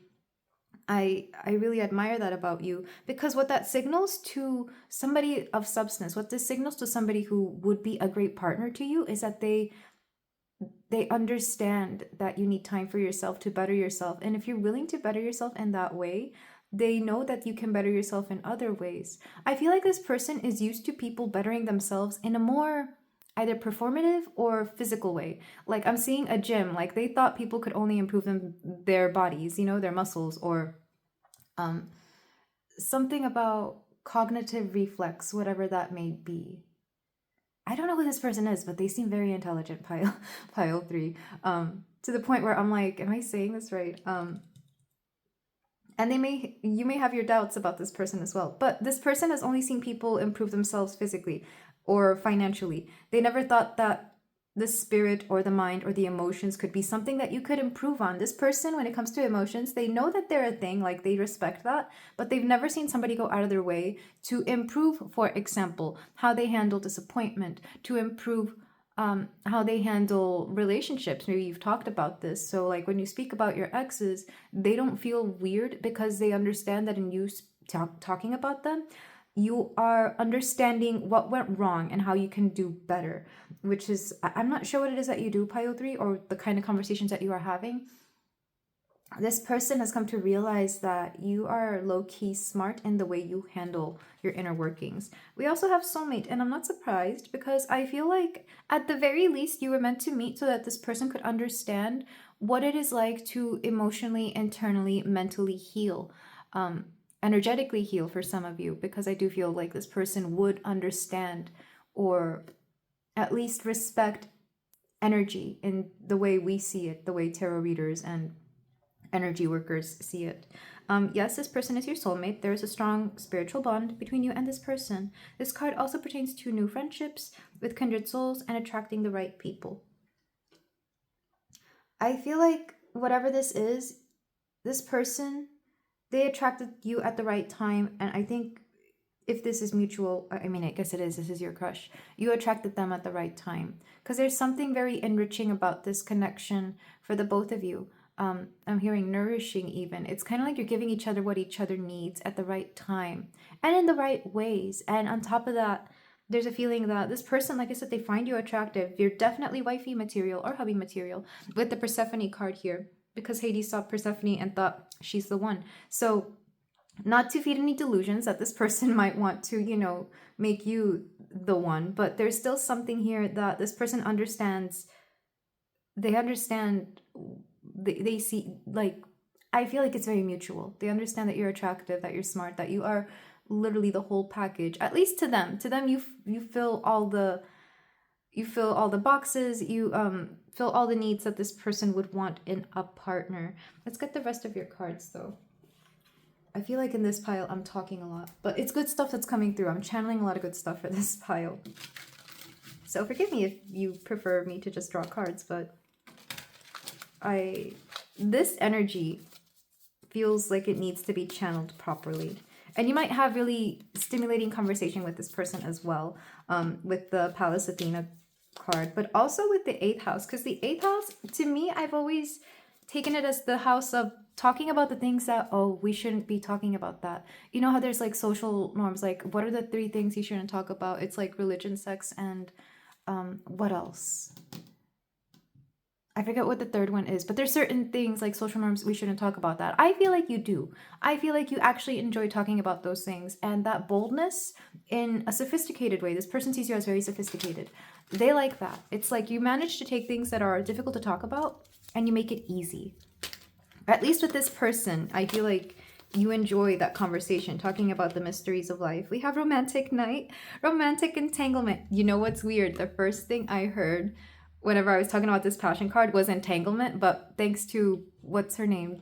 Jada Pinkett Smith, I didn't want to say that because I didn't want to make it seem like there's a third party situation here, because I don't think that's it at all. But entanglement makes me think that you and this person got into something without really meaning to, or without, like, you weren't looking and you got entangled in each other's lives, or you didn't mean to fall for each other and you got entangled.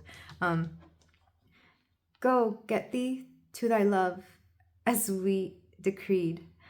This is rather lovely. So I feel like you have had romantic moments with this person already, or the crush was developed as a result of a romantic moment. So this person, for example, could have just been like a friend, a colleague, a neighbor, somebody. They could have just been anybody. But then something happened and it's like, oh, I like this person. And I feel like they really do feel the same way. This is the first pile where I feel like it's reciprocal, but let me not get ahead of myself. Let's go ahead and get the rest of the cards before we confirm this. We got 2 more. We have dark deal, wrong decision, incorrect direction. I pay thy poverty and not thy will. We also have seeking help. Okay, that makes sense. I feel like you may have come to this person for help regarding a situation, a dark deal, because we have talking, conference, and consult. Oh, Julia, I already know thy grief. It strains me past the compass of my wits. I hear thou must, and nothing may, prorogue it on Thursday, next to be married to this county. So I feel like this person has really helped you out. It's also possible that you could have helped them out, but there was something shady here going on. It could have been, and whatever that is, it doesn't have to be, it could be whatever, any severity of shadiness. It could also be that you've helped them out. I feel like if it wasn't you, then it could have been you helping them, because I'm hearing a moral dilemma. So I feel like you could have helped them through some sort of moral dilemma, or they could have helped you through something that you were going through. Like I said, this person really values intelligence. So whenever there was a conversation had, they got a look into your inner workings and they realized the kind of person that you are. This person really does value somebody who thinks really well. It wouldn't surprise me if, I was listening to a podcast with a lawyer on it this morning, so they could work in the legal field, or they could just have some sort of expertise in the thing that you are having a problem with, or vice versa. Maybe you work in that expertise in the thing that you are helping them with. But I feel like it's more them helping you than the other way around. If you were helping them, like I said, it's more through moral support. This person definitely values people who are there for them, to talk through things with them. Let's go ahead and get the rest of your cards. This person finds conversation very comforting. It wouldn't surprise me if they were like a Gemini or a Virgo, or just very Mercury dominant in their chart, in their astrological chart. Mercury in the first house, for example. We have neglected. I'm going to clarify this, of course. We have determined. Like I said, they love your healing, because I feel like neglected, I usually associate it with like a childhood neglect. So that could be something you both share, or something that they see within you. But the determined lets me know that you're not going to let certain things keep you down. It's like if life has handed you a very shady deal, if life has handed you like a terrible, a terrible hand of like of cards, I feel like you're still willing to make things right. You're still willing to see things through. They like that you don't fall into the victim mentality. In fact, I feel like a lot of people wouldn't even think that you have certain problems going on because of this determination. Because the determination is coming through as a shield that you wear in order to not show the problems you are going through. You don't really display those to everybody, especially with the 8th house here. You're a mystery. So when they hear about your problems, it really surprises them. I think like a lot of things that you tell them surprises them. Because I'm looking at these animals in the background. I'm not sure if you can see them, but this one looks very much like a wolf. So I'm thinking of a lone wolf kind of energy. And then this one in the back is a deer with antlers.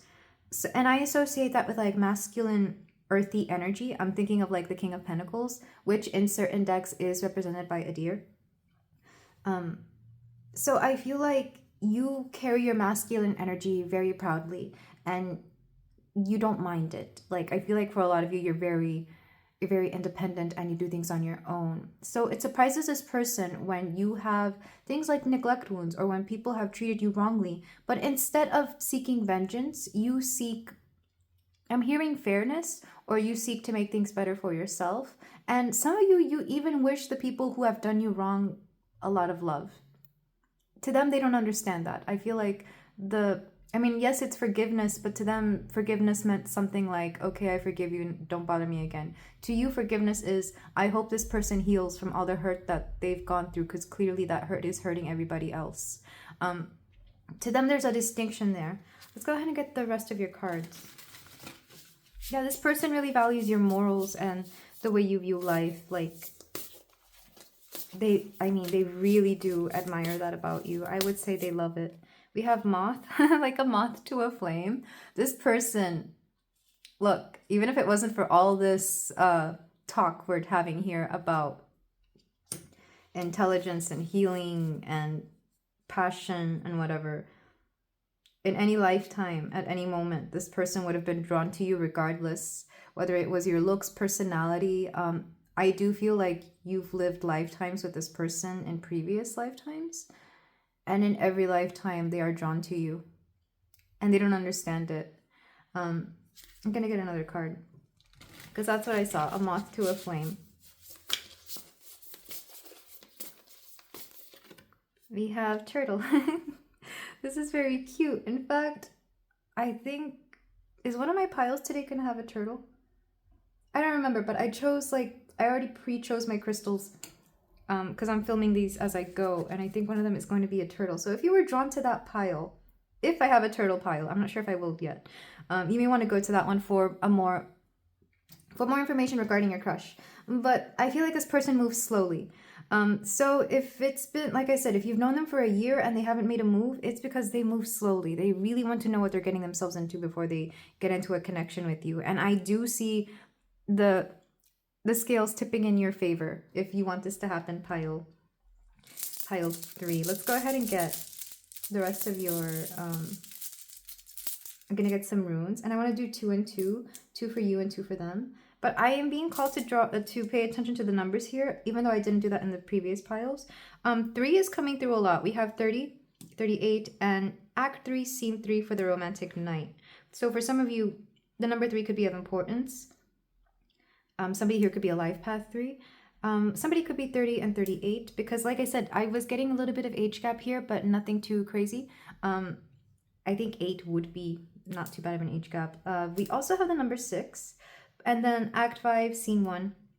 Yeah, whatever shady business has been going on, pile 3, they know that you're determined to figure it out. And they like this. It's kind of like this person has their big boy, big girl pants on. You know, you're an adult and you're going to deal with it. I think they like that accountability about you. Okay, let's get the runes. These are yours. And then these, I'm being told 3 for your person, even though everybody else got 2. Your person's special, I guess. We have standstill. So if things have been going slowly with this person, know that it is for a reason. They don't just jump into anything. That's never been their thing. We have the resource protection. This person in the past, they've dealt with certain things where this person is a bit traumatized. I'm not going to lie. This person has been traumatized by like a past relationship, a past situation, maybe their parents or things that their parents went through. For some of you, this person had to watch their parents go through a divorce in their adult life.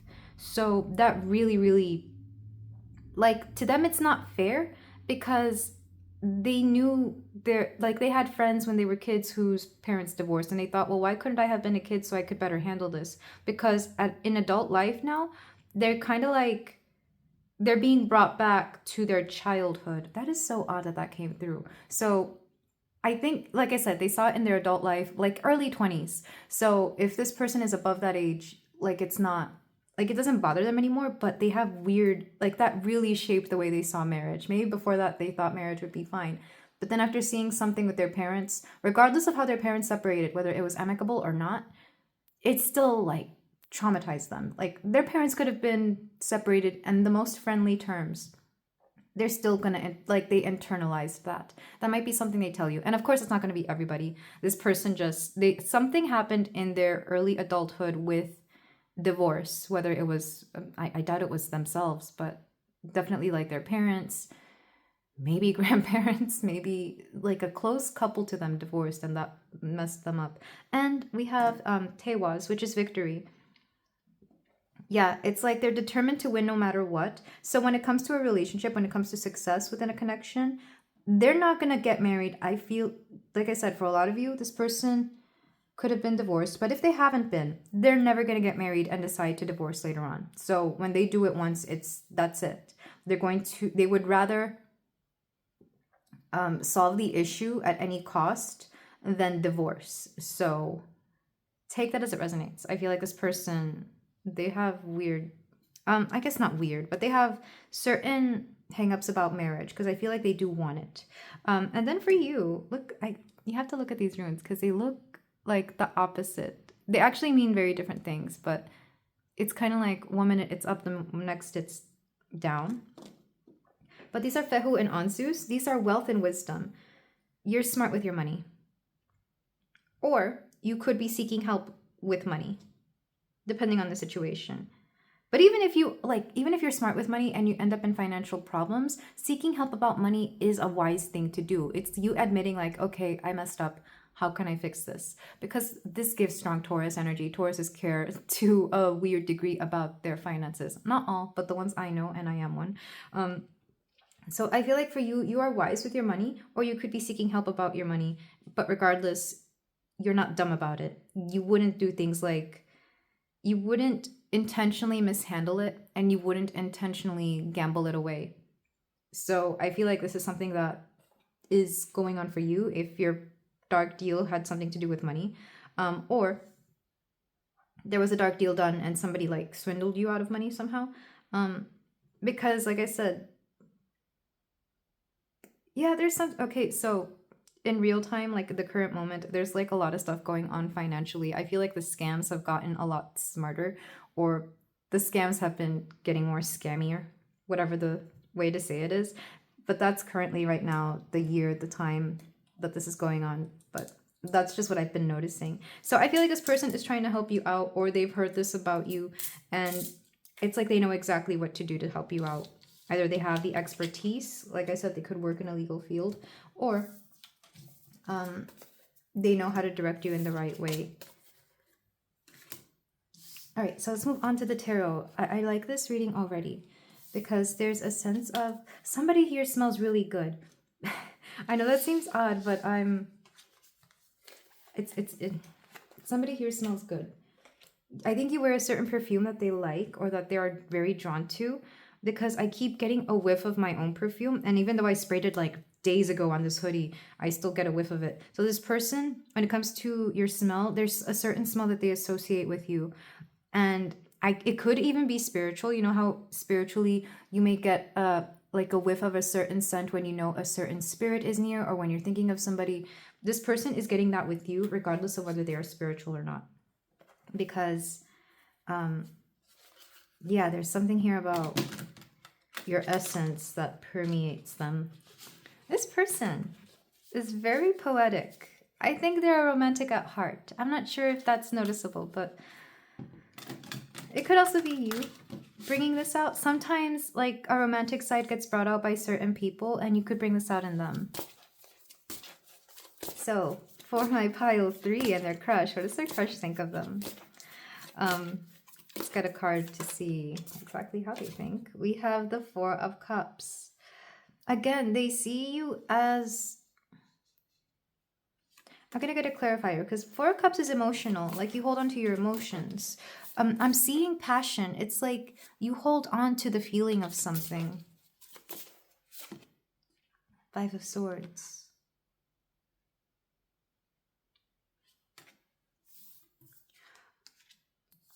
One way they're seeing you right now, and I don't think this is meant to be like how you actually are, is that you're holding on to the fact that if people wrong you, you know how to fight back. You know that if things have been done unfairly to you, you know exactly what to do to get back to them. So it's kind of odd. Whatever it is that they're helping you with, they like how you're handling it. They really like that. They to the point where I feel like they kind of get off on that, which is kind of weird. So let's keep going with the example that this person is a lawyer and you're seeking their advice or their guidance. It could be anything else. It could be law enforcement. It could be something that you've been needing help with. I feel like at some point you realize that you guys like each other. It's like, oh, I kind of like this. And there could be, like I said, you have great morals or you help them out with a moral dilemma. And yet I feel like there's just like chemistry there between the both of you in something that you can't exactly partake yet. That would explain the passion. It's like you're passionate about something and you want to help out. It could also be something more like a social cause, something that you're trying to do here. Okay, let's see how they see you internally. How do Page of Crystals. You have a lot of, they like your determination. That's what I'm seeing with the Page of Crystals, the Page of Pentacles. They love your determination. You know what's weird? I haven't had my question answered yet, Spirit. Does my Pile 3's person like them? Ooh, they're avoiding it. Why? Because all signs point to yes. Okay, so does my Pile 3's crush like them back? We have Seven of Swords reversed. The truth will come out. Because Seven of Swords upright, it's like they're hiding a secret, or they can't come through with something, or they could be manipulating you or deceiving you. But upright, they don't want to seem that way. They don't want to seem like they're deceiving you for a reason. So this would be, okay, that makes sense. This person, I feel like they like you, but it's not the right time, or they haven't found the right time, because there are certain times that if they come through with this revelation that they like you, or if they even try to go out with you, it would seem not genuine. So they don't want to come off that way. They are waiting for the right moment. Not only that, but they also give things time. So they give things time and they are waiting for the right moment to come through. So do they like you? It's the admiration is there. They like you. They find you physically appealing. For some of you, you may have already had a little something with this person. There's been romantic moments. This person takes their time. So you have to give them their time. I feel like I'm not getting an answer for you, Pile 3, because this is something that they would rather tell you themselves, if they like you or not. Let's get more cards. Any other actions that they may come towards, any actions they may take towards Pile 3. So they don't want to come off as deceptive. They do not want to come off as somebody taking advantage of you during a vulnerable time, because I feel like for a lot of you, you are going through something. And if they were to come in through this, they don't want to associate the connection with that. They don't want to associate the relationship they would have with you with whatever is going on. So for example, if you're going through a divorce and they know that you're going through this, they don't want to come in too soon to the point that they would be a rebound. They don't want to do that. Or a breakup. Again, they don't want to come through too soon after a breakup that they would feel like a rebound. Which is very interesting, because for some of you, not everybody, this person, they could have been an option a while back. And they didn't act on that option, or you didn't act on that option. And there was something about timing here for the both of you. Let's get the rest of your cards. Actions towards Pile 3. Queen of Pentacles, yeah. And it's interesting, we have Page of Pentacles to Queen of Pentacles. So it's progressing. This connection, it's taking some time to get off the ground because they want it to be right. And then the last card, we have the Two of Cups. Yeah. They see this becoming something. I think you know that they like you, Pile 3. They know that you know that they like you. So just give this time. Because I think some of you are just wanting, like, yes or no. Are they going to do something? Give it time because you're going through something else yourself. Give it time because you have certain situations that you are dealing with that this person does not. It's not that they don't want to get involved because they don't care or because it's not their problem. It's just that they know that they don't want to associate certain negative things going on with you with this connection as well. That said, that connection's already there. Um, I'll be honest. It feels like you two already have moments or conversations that feel like something. So let's go ahead and clarify. Well, no, this isn't clarification. This is you. How are you viewing this particular scenario, situation, this person? I'm going to start with the first question, which is, why are you drawn to this person? I mean, I can already see why, but I just want to see your specific perspective. Pile 3. Why? Okay, I'm hearing why you were initially drawn to this person, and then the second one is going to be the actual reason you're drawn to this person. Like, you know, when you first meet someone, you like them for something, and then you get to know them and you like them for something else. Sometimes that getting to know a person makes you not want to like them, but for you, you just ended up liking them more. So what initially drew you to this person?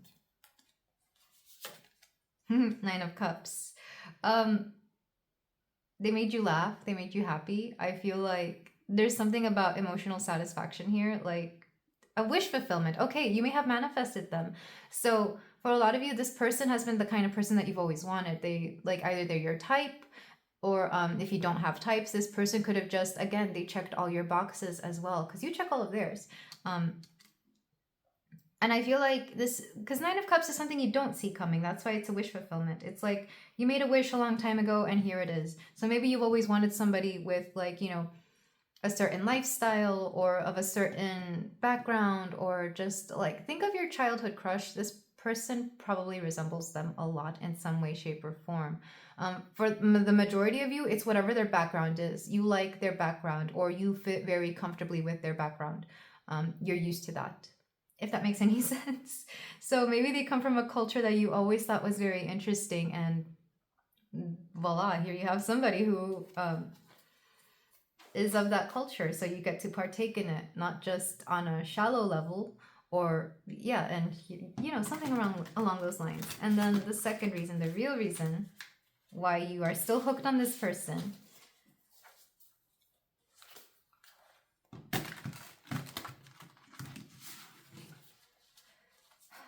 Some of you don't even know. So if this card comes out to be something you may not agree with, I would sit with yourself and ask yourself if this is true. So pile 3. We have the 9 of Wands. The real reason. They allow you to lower your defenses. You become vulnerable with them. And I feel like they are vulnerable with you too. There's a sense of vulnerability, because the 9 of Wands is having to be in defensive mode all the time. But also that they make you want to keep going. It's not giving up a battle. It's not giving up something. They give you energy to want to do something even more so. So it's kind of like both parts coach. This person could be a life coach or a personal trainer. But this person, they keep you focused and they make you want to do certain things. I don't think it's because they're telling you directly, or even if they are, it's not like they're commanding you to do this. You're not paying them to tell you this.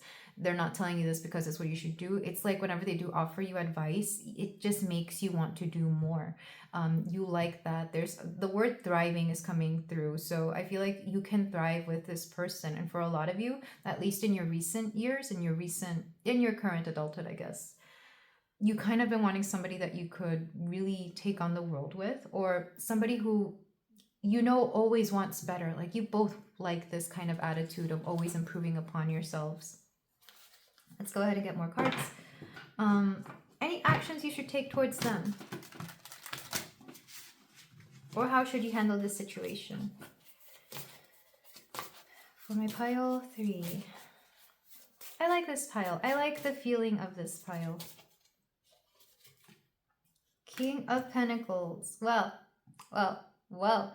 For them, we got the Queen of Pentacles for you. For you, we got the King of Pentacles for them. I feel like you're going to keep each other in each other's lives for a while. You definitely already rely on each other. There's already a sense of, I wouldn't say commitment, but there's a sense of stability. Like you're already there for each other. Think earth energy, how they can be laid back and dependable. I feel like these particular traits are very much you and this person. So definitely look to them for advice, maybe financial advice, maybe just common sense advice as well. Earth signs are pretty good at that sometimes, usually, mostly.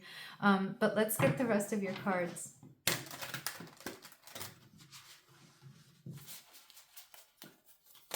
I did mention the King of Pentacles earlier, didn't I, when I was talking about the deer in one of the cards? So I'm not surprised that he came through. We also have the Eight of Swords. You're not seeing everything yet with this person. It's kind of like you're blinding yourself to certain situations. This could be like a reluctant situation. Like, yes, you have a crush on them, but you don't really want to believe that they also have a crush on you, because you feel that if you do, that you're going to be delusional about it. Or you feel that if you see it, they may start backing off. Because I feel like for some of you, you've dealt with people that you've told them that you're into them, or they've told you that they're into you, and then they ghosted, or then they backed away, or they backed off or something. So it's kind of like you're a bit, that's a bit of a, I don't like saying trauma, but that's a bit of a trauma that you have with like being honest about how somebody feels about you. And this could be something you're healing as well. I think in the past, people have ghosted you or just not been genuine with you, or backed away, even if they were genuine. And you're just kind of like, honestly, pile 3, you were kind of done with love, and maybe you're here to see whether there's anything worth it with this person. Yeah, like I said, some of you may not believe some of the things that are coming through. But that's up to you. You can take this reading how you want, even though it sounds lovely. If you want to take it in the way that you know you should be taking it, by all means do. And I typically don't say that in a reading this good. I feel like some of you, your heart is so, I don't want to say broken, but definitely battered to the point where you're like, yeah, whatever. Even though you did come here, pile 3. I'm sending you love because I understand the cynicism. Let's get the last card. We have the Wheel of Fortune. Like I said, it was meant that you were meant, it was fated. This connection was fated to meet for a reason. And you can take that as you want. I do see soul connection with the Two of Cups and the Wheel of Fortune here. So it's kind of like you don't want to see it because maybe you thought in the past that you had something with certain people and it ended up not working out. I still think those people are soulmates, just not the kind that you thought they would be. Sometimes soulmates are here to teach us a lesson. I think they call those karmics or whatever. But this person you were meant to meet because they give you well, one, they were meant to help you out with something, and two, you were meant to challenge each other's perceptions about certain things in life. Also, the conversation's really good. Even though we don't really have a lot of air here, the only swords cards we have are the 5 and the 8. There's still the feeling that you have a lot of good compatibility. We have the Chariot. Reversed. Am I meant to take this reversed? Because if so... Oh, and underneath that, the Knight of Wands reversed. It's meant to be upright. I feel like you will go forward with this connection at some point. It's like they take their sweet time to have anything with you, and then it like progresses really quickly. And then it progresses quickly. We have the Knight of Wands. Like I said, if you're not already doing something physical with this person, that could also progress quickly. Ooh, we have Empress energy. And the Knight of Cups. Look, it's just a matter of time. It's just a matter of circumstance. This person is going to come through. It's going to happen, and rather quickly. It's kind of like a slow burn, like a pent-up emotion kind of thing. This person, get ready, pile 3. It's going to be steamy, and I like this. I like this for you, but at the same time respectful. Like, don't think it's just something physical. I feel like it becomes something physically good because of the rapport that you've had with this person. So let's do your closing advice. Your closing cards, or no, these are channeled messages. Your channeled messages from your person. Anything they would like to say to you. I'm being told to get 5 and 5. Okay, so we have, I don't feel like we're intimate enough. Yeah, I feel like this person can't get enough of you. They like to spend time with you. I'm hiding a secret from you. Positive. Okay, I like this. I feel like they have some good news to tell you at some point. And like I said, that secretive energy, if you feel like they're keeping something from you, it's for a good reason. They just don't want to feel, again, they don't want to take advantage of you. They don't want to make it seem like they're trying to, if you're vulnerable right now, they don't want to make it seem like they're trying to take advantage of you, because I think they've seen you take advantage of enough. I'm scared of falling in love. Like I said, they have a weird thing with falling in love or marriage, because they've, in their past, something like really messed them up in their, I keep hearing early 20s, something about their early 20s. I'm not sure if they've ever shared this with you, but you will know. It could have been a really bad breakup as well. Let's get more cards. We have, I love your touch, your laugh, your scent. Emphasis on the scent. They really do like that.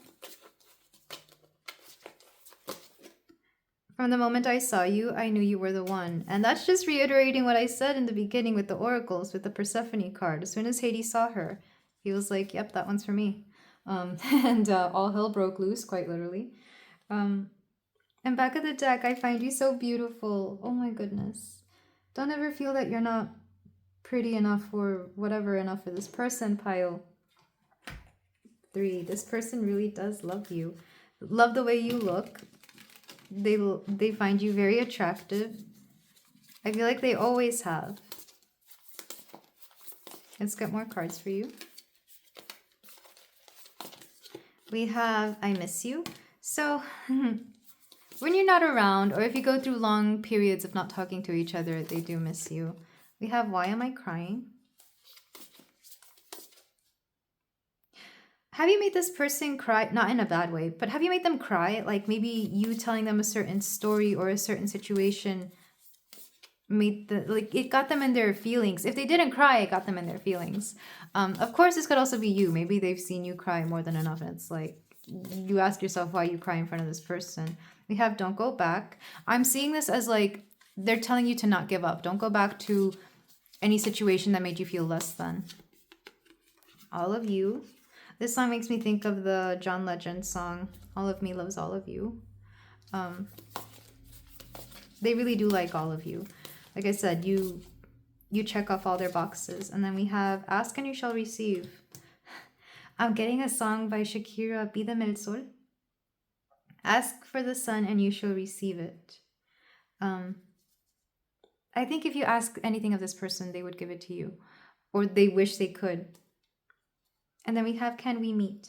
It wouldn't surprise me if you and this person really like to see each other in person, even if like the situation calls for you meeting, like something you could just do over email or something you could just do over the phone. They prefer to see you in person because they like your touch, your laugh, your essence, your scent.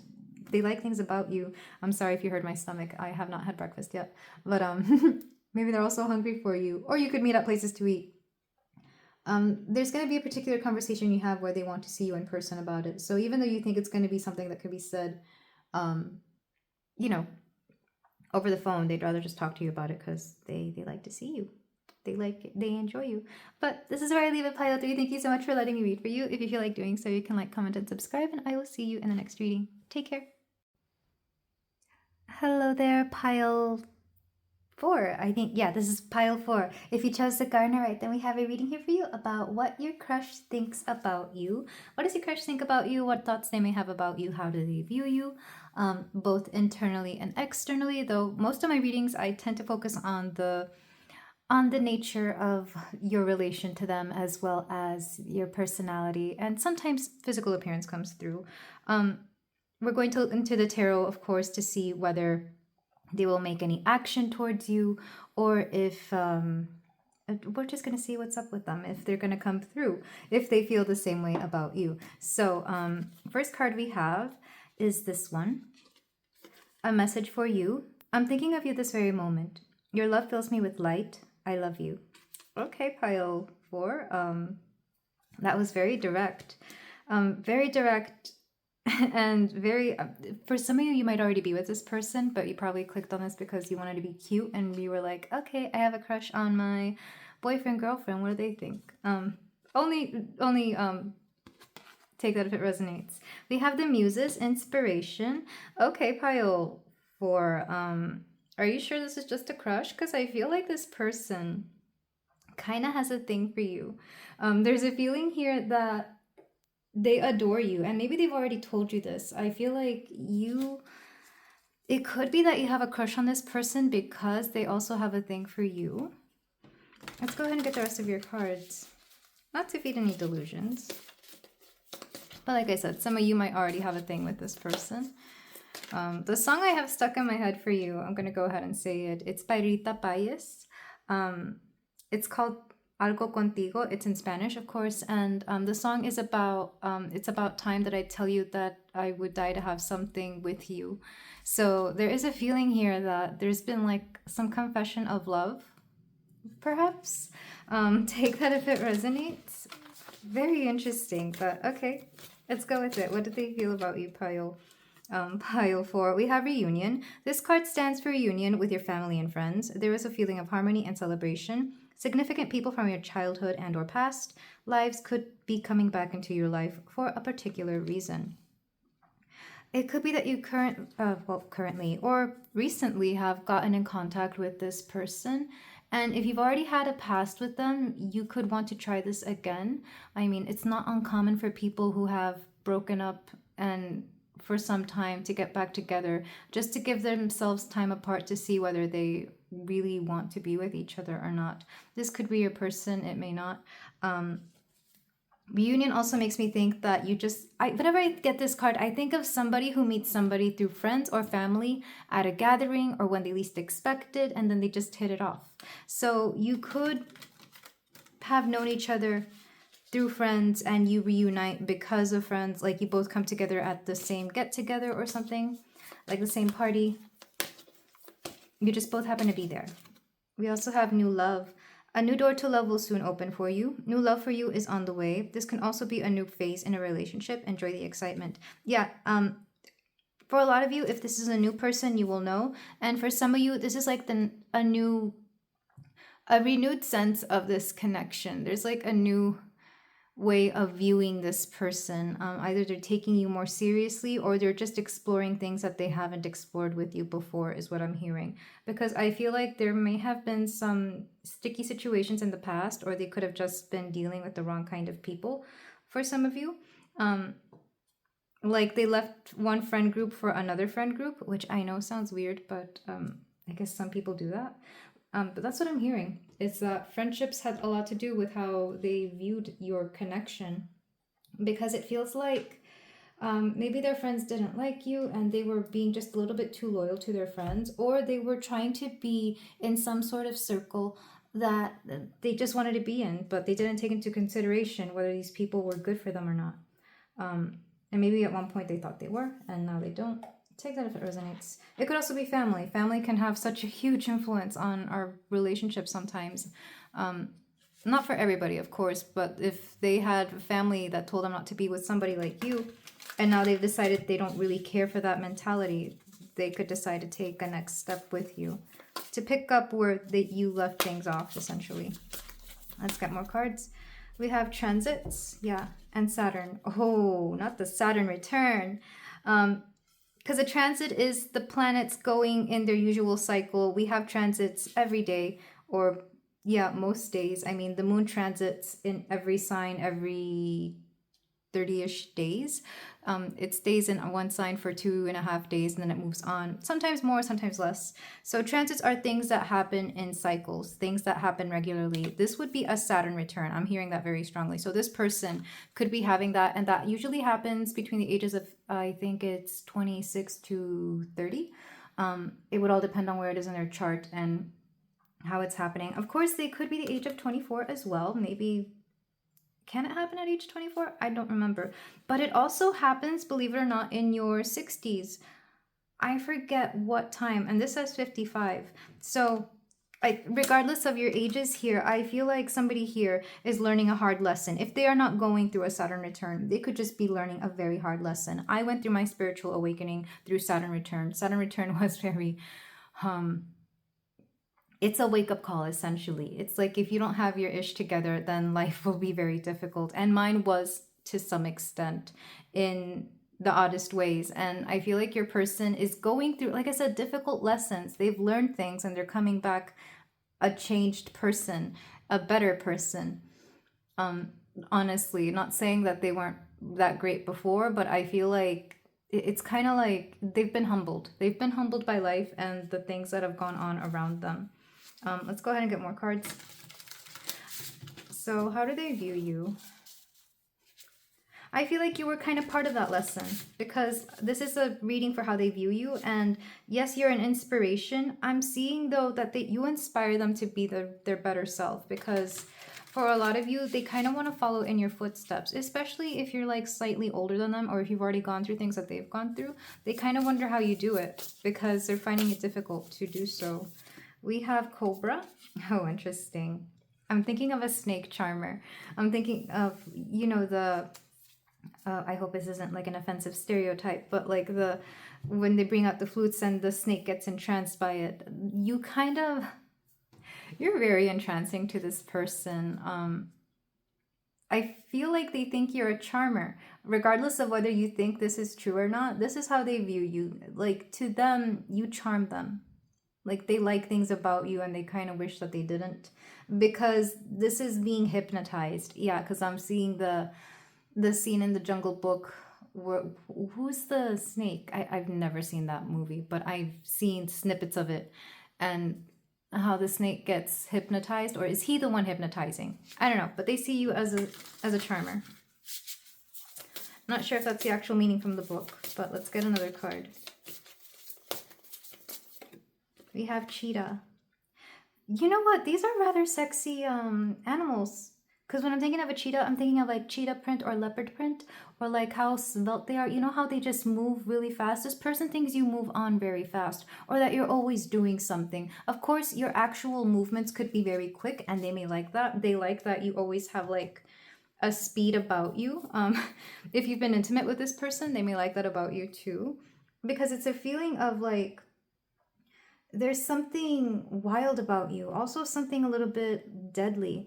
I don't want to say predatory, because I don't feel like that's the right word, but you know, it's kind of like they like your fierceness. You have a fierceness about you that they really like. They're inspired by this. And it comes through in your beauty too. I know I'm thinking of Year of the Snake. Some of you could be this. This person, Year of the Snake people tend to be just very conventionally attractive people, and they have a very sensual way about them. These are people who never really have to go looking for anybody. People just come to them.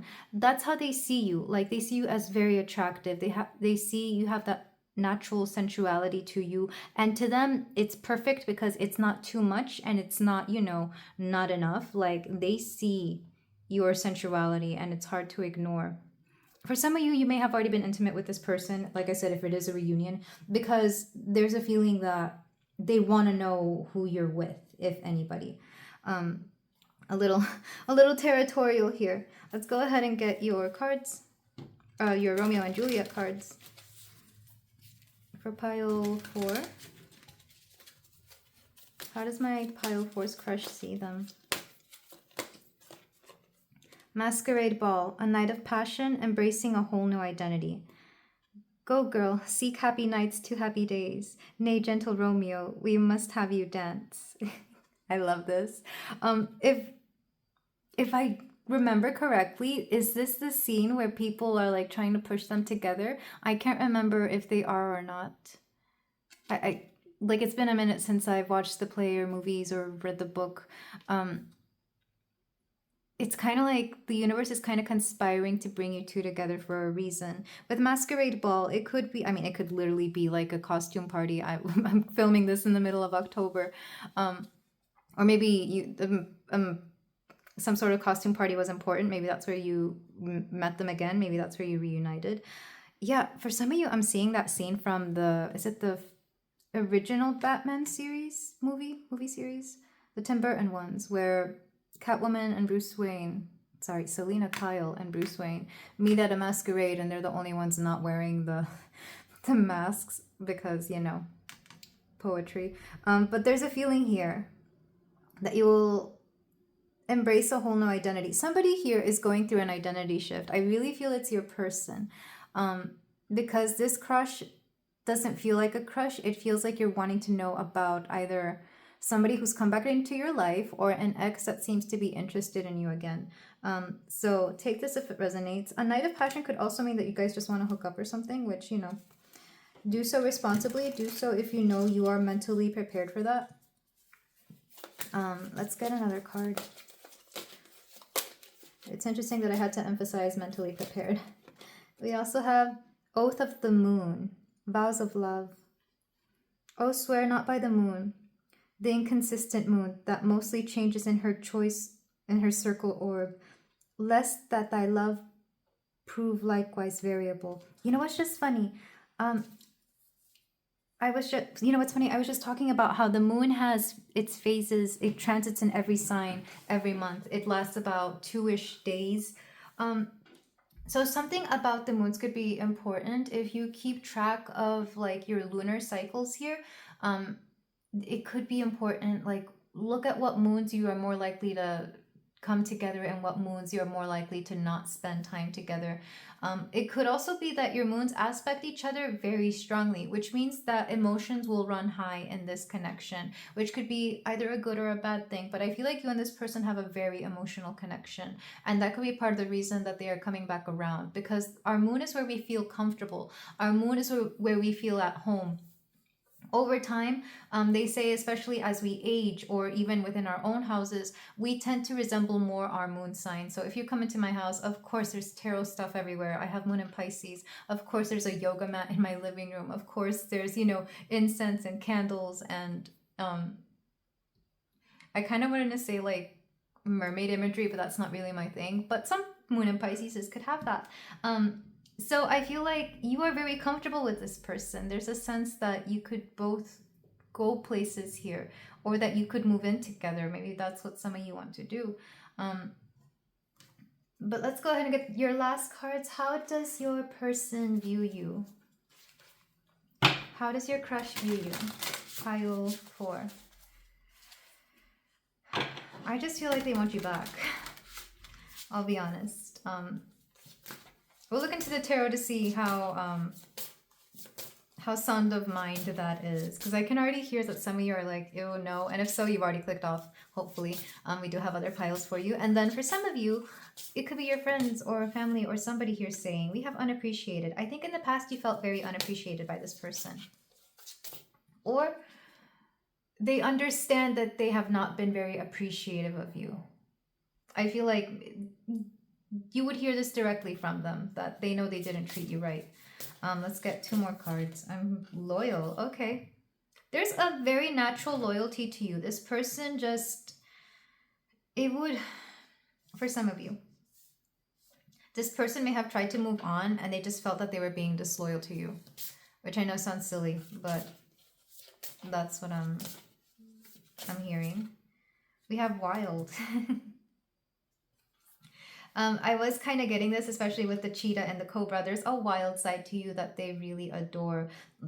Again, I'm getting like this, like I'm seeing like a wild predatory animal. Like they like that about you. There is a side to you that they just, okay, especially when it comes to your intimacy, they like how you are in that sense. I feel like it's both parts being comfortable with you and liking what you had physically.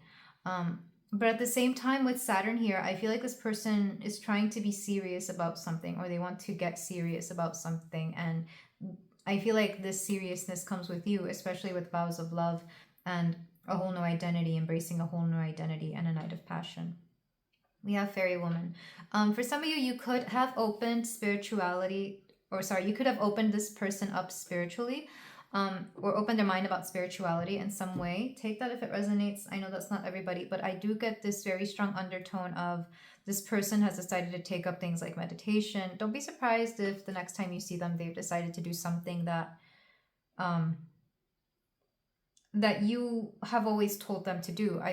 For a lot of you, it's going to be something as simple as meditation. For others of you, it could be something like yoga. And for others of you, it's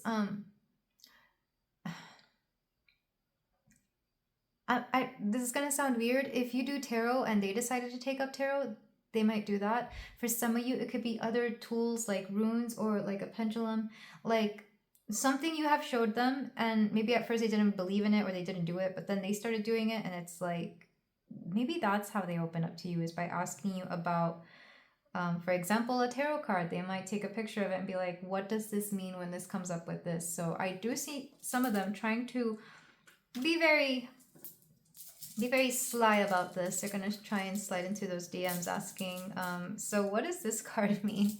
Or what does it mean when these two things show up together? Or how do you interpret this card? So this person, interesting. Let me know who this person is, pile 4, and if you want them back. And if it's a new person, same thing. I feel like you've had history with this person. I'm not going to lie. This is definitely a pile where there has been history. Even though it says new love, I feel like it's only going to feel new, but the person isn't new. So for pile, I have 2 sets of runes. This is meant to be for you. That's what I'm hearing. And this is for your person. So we have wisdom and luck. So yeah, you're very wise.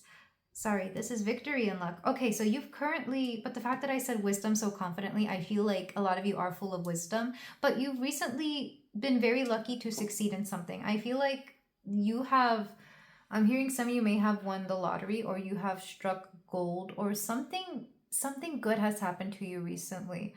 And I'm not saying it has anything to do with this person, but this person may have heard about it. Or even if they haven't.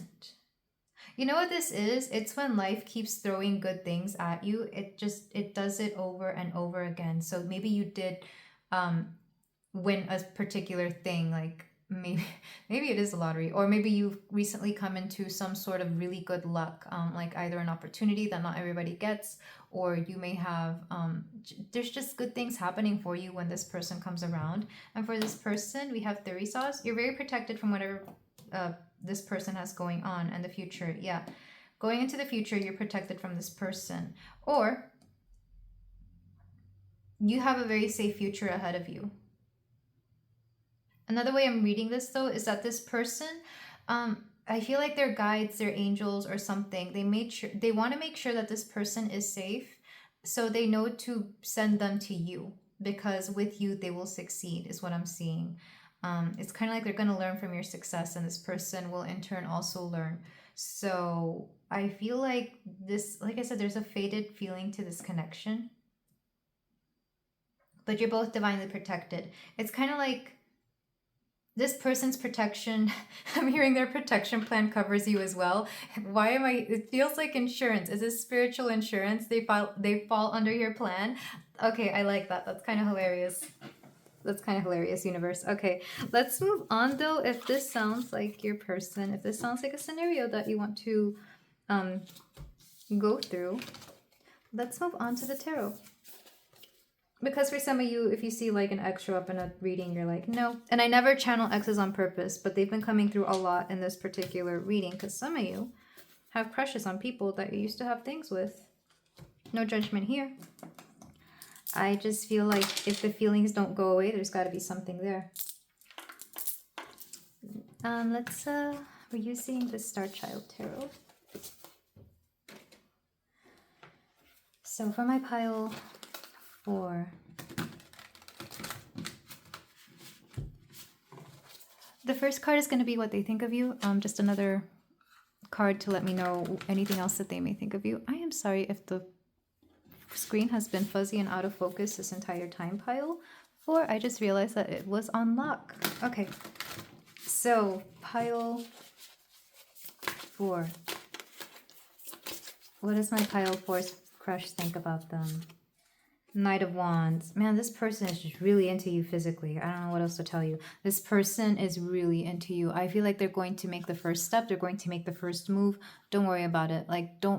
I feel like you don't have to do anything. In fact, some of you may be here because this person is reaching out again and you're wondering whether you should take a chance on them. I'm already going to tell you it's up to you, because I can display to you what may happen, but at the end of the day, it's all whatever it is that you want to do, pile 4.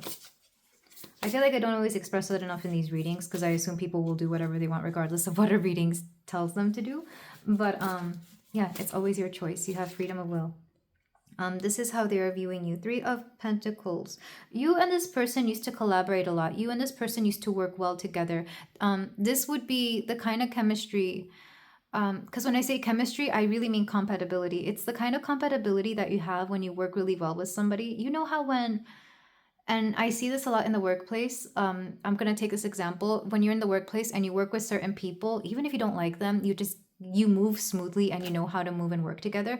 That's what I'm getting. You have that flow and ease of doing things together, and it works for them, it works for you, or well, mostly for them because this is their opinion of you. So they like the ease that you brought into their life.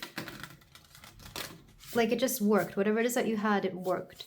Let's get another card. Also, I wonder if cheetahs are your animal, because here she is again, another cheetah. If some of you were a leopard print or a cheetah print something, they could like that. Maybe they like that. And I like that for you as well, pile 4, because I sure cannot pull that off. I wish I could. Let's get another card. You have the Knight of Cups. Man, this person just really likes you. That's just love. Like, they have a hard time not liking you. We have Awakening, Judgment. This person has gone through something. I don't know what it is, but it's kind of like because they've woken up to something, they want to try this again. It's like they know they're a changed person, so they want to try this again. And for some of you, I think you're happy hearing that.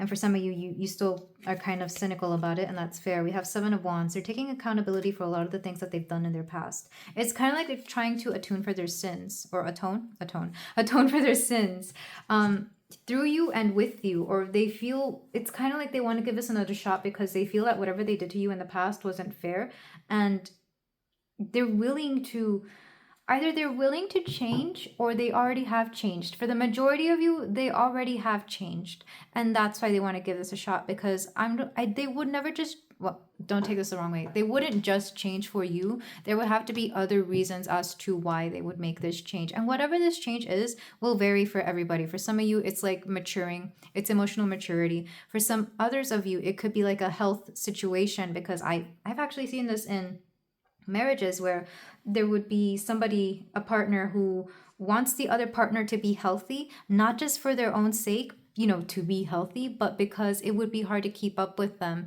when they were slowing them down, for example, on a vacation or on a hike or something along those lines. So it's kind of like, I remember hearing somebody once say, either you shape up or I'm just going to have to leave you, because, and that's fair. I mean, maybe an ultimatum like that was a little harsh, but when you want somebody to be healthy for their own sake and everybody else is around them, I feel like that's, giving them an ultimatum could actually improve their life in that sense, eating better or exercising more or whatever the situation was with them. I don't remember what it was. But something along those lines. This person is taking accountability of whatever it was that you asked them to do. Let's go ahead and get your view on this situation. Let's see, why are they your crush, if they are your crush? You have Six of Cups. You remember all the beautiful times you had with them. The Six of Cups can be nostalgia, but I'm specifically it is nostalgia. But I'm specifically thinking of you being able to get something from them that you couldn't get from somebody else. It's a feeling. It's not anything external. It's not money. It's not even a stability. Well, if it is a stability, it's emotional stability that you had from them. I feel like this person understood you, and for the life of you, you didn't understand why. Like, you liked how they handle you. You liked how they talk to you. They were able to talk sense into you in a way that you appreciated. And I feel like not a lot of people could do that. You really saw this person as an emotional equal. Well, not emotional equal, an equal on some level. Internally you saw them that way, and it's strange because I feel like you weren't expecting this person to be that way. All right, let's see what else. Why are you being drawn to them now is what I want to know for your pile 4. Why are you two being drawn together? Three of Wands. I'm hearing that there are things you both still need to do together.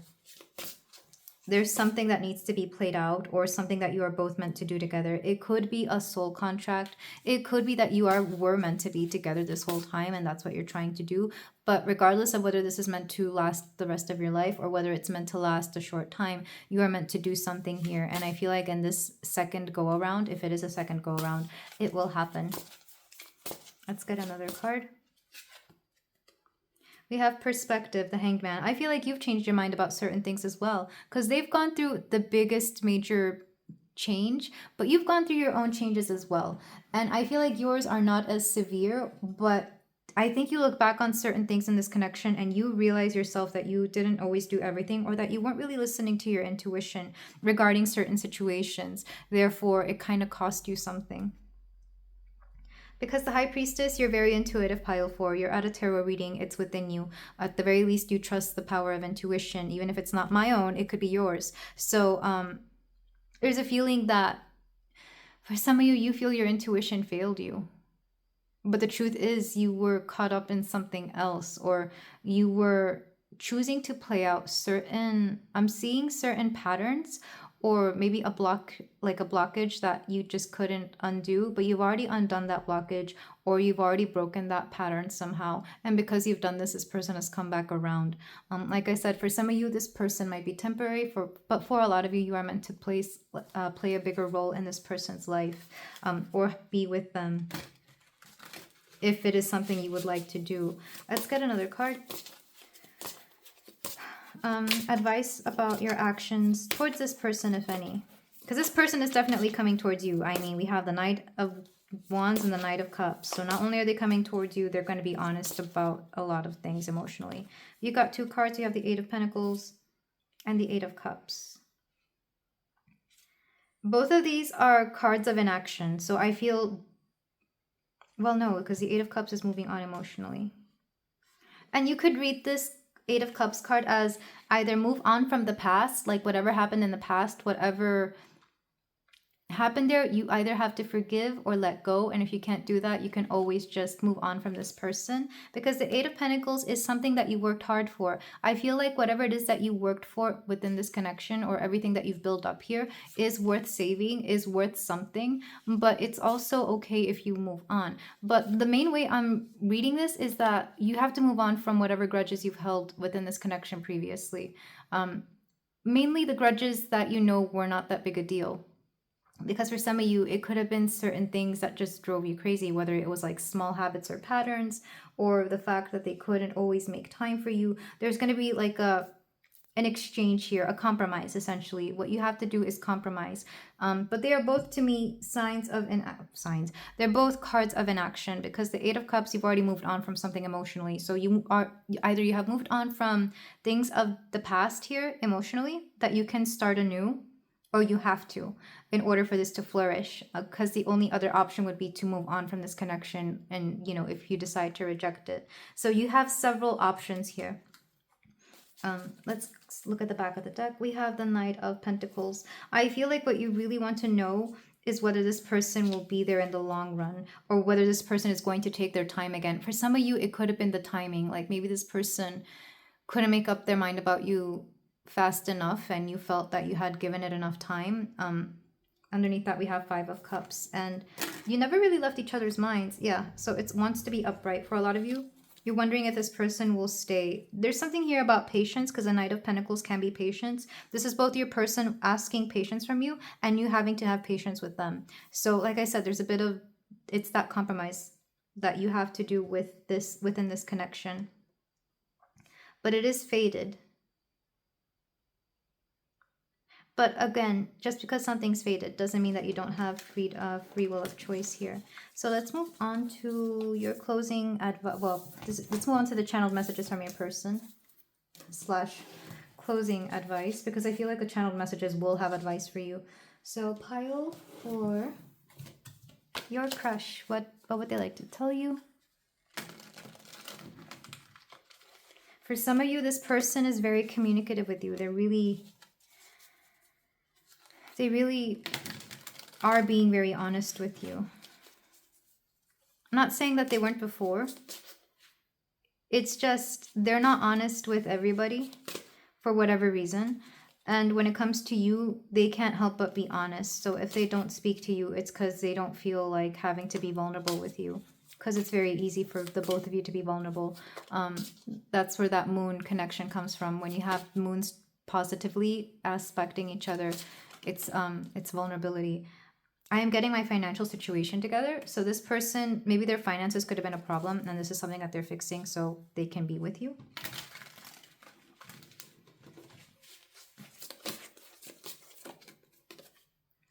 I'm going to reach out to you soon. Yeah, this person, I would be surprised if you're not already in contact with them on a regular basis or on some sort of basis. Let's get another card. Let's travel to unknown lands together. They could want to travel with you. Or maybe you used to travel a lot, or you had plans to travel and it never happened. I'm stringing you along. I have ulterior motives. So this could have been from the past. Maybe in the past they had, and I'm not seeing these ulterior motives as being, well, maybe they are bad. It would all depend on how you see them. But I feel like there was a sense of convenience to being with you for this person. It's kind of like being with you was easy because then they could either save up money or they could like access something that they couldn't before, or it just made their life easier in general. And to you, it came off as them stringing you along for something else. So you may have thought that this person had ulterior motives, but I don't really think they did. Or if they did, they didn't mean for it to be that way. Another way of seeing this is that they didn't mean to string you along. If this is a connection that never really got off the ground, if this was a connection that was more casual or situationship, sorry, I feel like they never meant to string you along, and you thought that they were. Let's get another one.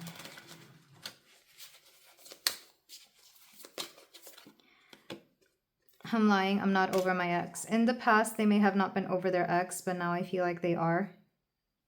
Another way of interpreting this, though, is that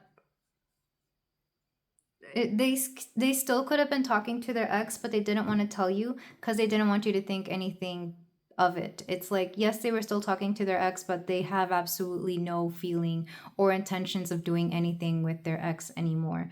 But the only reason they didn't tell you is because they know you would get in a certain mindset about that. They didn't want you to get that mindset, so they would rather not tell you. Take that if it resonates. Back of the deck, we have fall. So the fall season could be important. For a lot of you, this could be happening during the fall season. Let's get your Cupid Says cards. More channeled messages regarding this connection for my pile 4. And I want to thank you for clicking on this reading if you made it all the way this far. I enjoy your viewership and I enjoy being able to channel messages for you as well as clarity.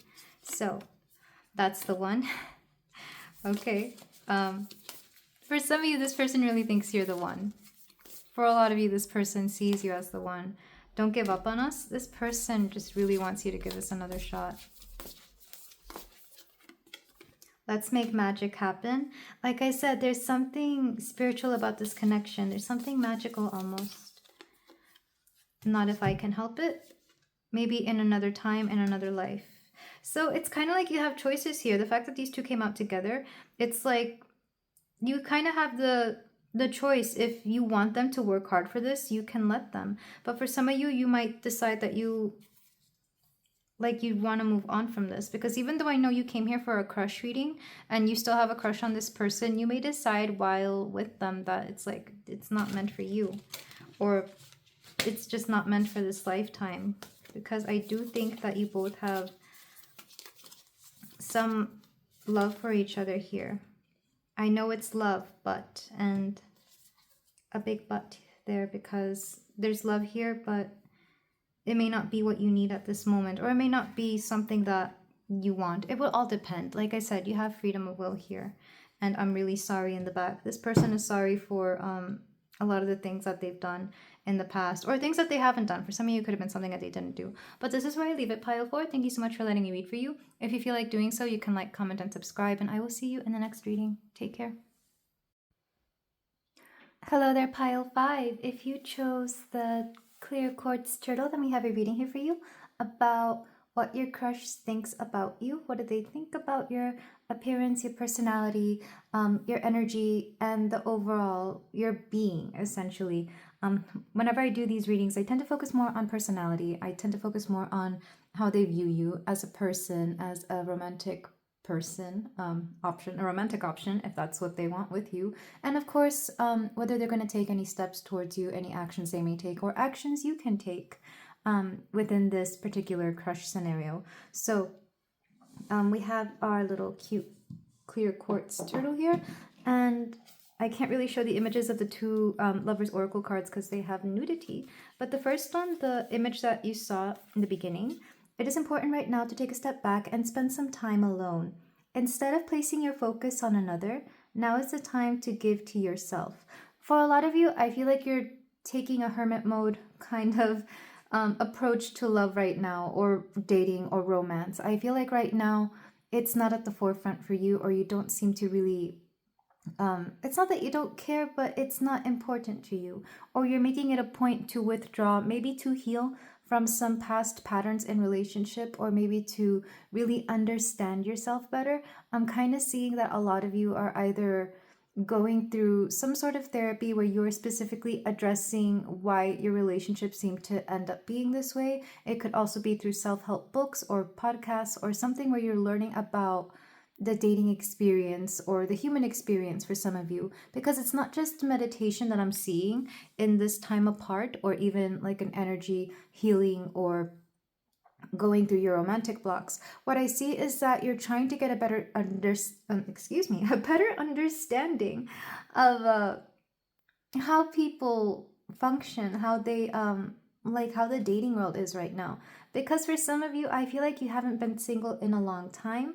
You could have been recently divorced.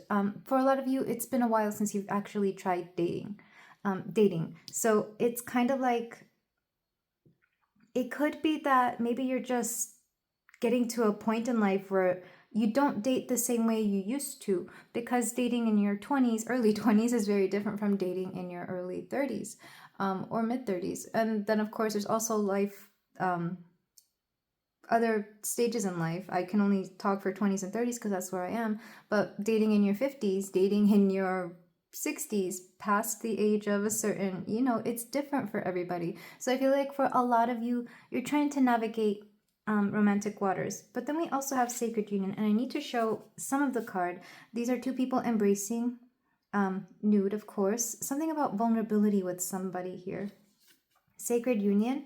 Honor and treasure your relationship, for it is truly sacred. So whoever your crush is, there is something about it being sacred, a sacred connection. And by that I mean that it is fated, yes. There is like a soulmate-y type of energy, but it is also divinely guided and protected. I'm seeing like either your guides, angels, or the universe in general, whoever it is that you believe conspires to bring you together, is really watching this closely, because there's something about things needing to work out right within this connection. Why that is, I'm not sure. The reason you have a crush on this person, it's because they're trying to kind of gauge where you are at in terms of your personal growth. For a lot of you, this person is part of your self-growth. And for some of you, this person, you're part of their self-growth. And of course, it could be mutual. We have Bast play. I'm not surprised. I was kind of getting this card and also the goddess Isis. But Bast, or Bast, however you pronounce her name, makes more sense because there's a playful energy here. Cats could be of importance. She was the goddess of cats. But there's something about this connection where the moments you share having fun are very important. It's kind of like, you know how children learn better through playing? This is the same way this connection evolves. You become better people, you evolve, you learn about each other through the fun times you have, because it brings out a side of both of you that I feel like you weren't really allowed to express when you were younger. You both went through repressive childhoods. Maybe you had parents that were very hard on you, or there were certain expectations set upon you for whatever reason. I'm getting like, especially if you're the oldest in your family, if you have siblings, or even the only child, because I'm getting like a lot of parental involvement with you. And it's kind of like you weren't really given that much time to have fun. Or even if you were, you understood that fun wasn't just fun. If fun didn't also accomplish something else, then it was meaningless. I'm thinking of like a stage mother, or whatever the what is it? I'm hearing is it a coach dad or something? Like the dad that really wants to push their son into a sport because they expect them to succeed and become a professional. Whatever that is. A parent involvement, let's just put it that way. Or any parent that had any expectation of something out of their kids. The way you combat this, the way you get over this particular situation is through play. And you both do this and heal this within each other very well. I don't think you're even realizing that you're releasing that trauma when you do this with each other. If you don't meet up physically, it could be in the jokes that you share, in the memes that you share. You share a certain trauma. That is for sure. Let's go ahead and get the rest of your cards though. If some of you are coming from, I forget which pile it is. There was a pile here where there was a turtle. Like one of the animal cards was a turtle, and I told you to come to the turtle pile. I guess I did end up making that turtle pile. It is past midnight. I have insomnia, and I was like, screw it. Let me make a 5th pile for this reading. So thank you, sweet turtle, for bringing us here. So my pile 5's crush. We have dragonfly. I was reading this earlier, and I don't know what this has to do with this pile, but I read somewhere, I think on Facebook, that female dragonflies will pretend to play dead in order to avoid like the attention of male dragonflies. I don't know if somebody here likes to pretend that they're not available because they don't want attention. There's kind of a game of cat and mouse between you and this person. Like some days you're on it and some days you're not. Some days you kind of want to be there for each other, and then the next it's like this connection's too intense. Let me take some time for myself. Something about balance, but you enjoy each other. And vulture. That makes sense. Because somebody here feels like, to me, a vulture cleans up the roadkill. That's their thing. They're kind of like the ecosystem's cleanup crew. They will eat that which has decayed so that it is no longer theirs. But I'm also getting the feeling that somebody... I'm going to read from the book because I don't want to interpret it the wrong way. Because I want to say negative things about it, but that's not what this is for. From the book, and I'm glad I looked this up, guardian and purifier, essential for rebalance. The vulture is perhaps the most misunderstood creature of all. This intriguing bird balances our ecosystem and prevents the spread of disease. It does the dirty work that no one else wants to do and cleans up our messes.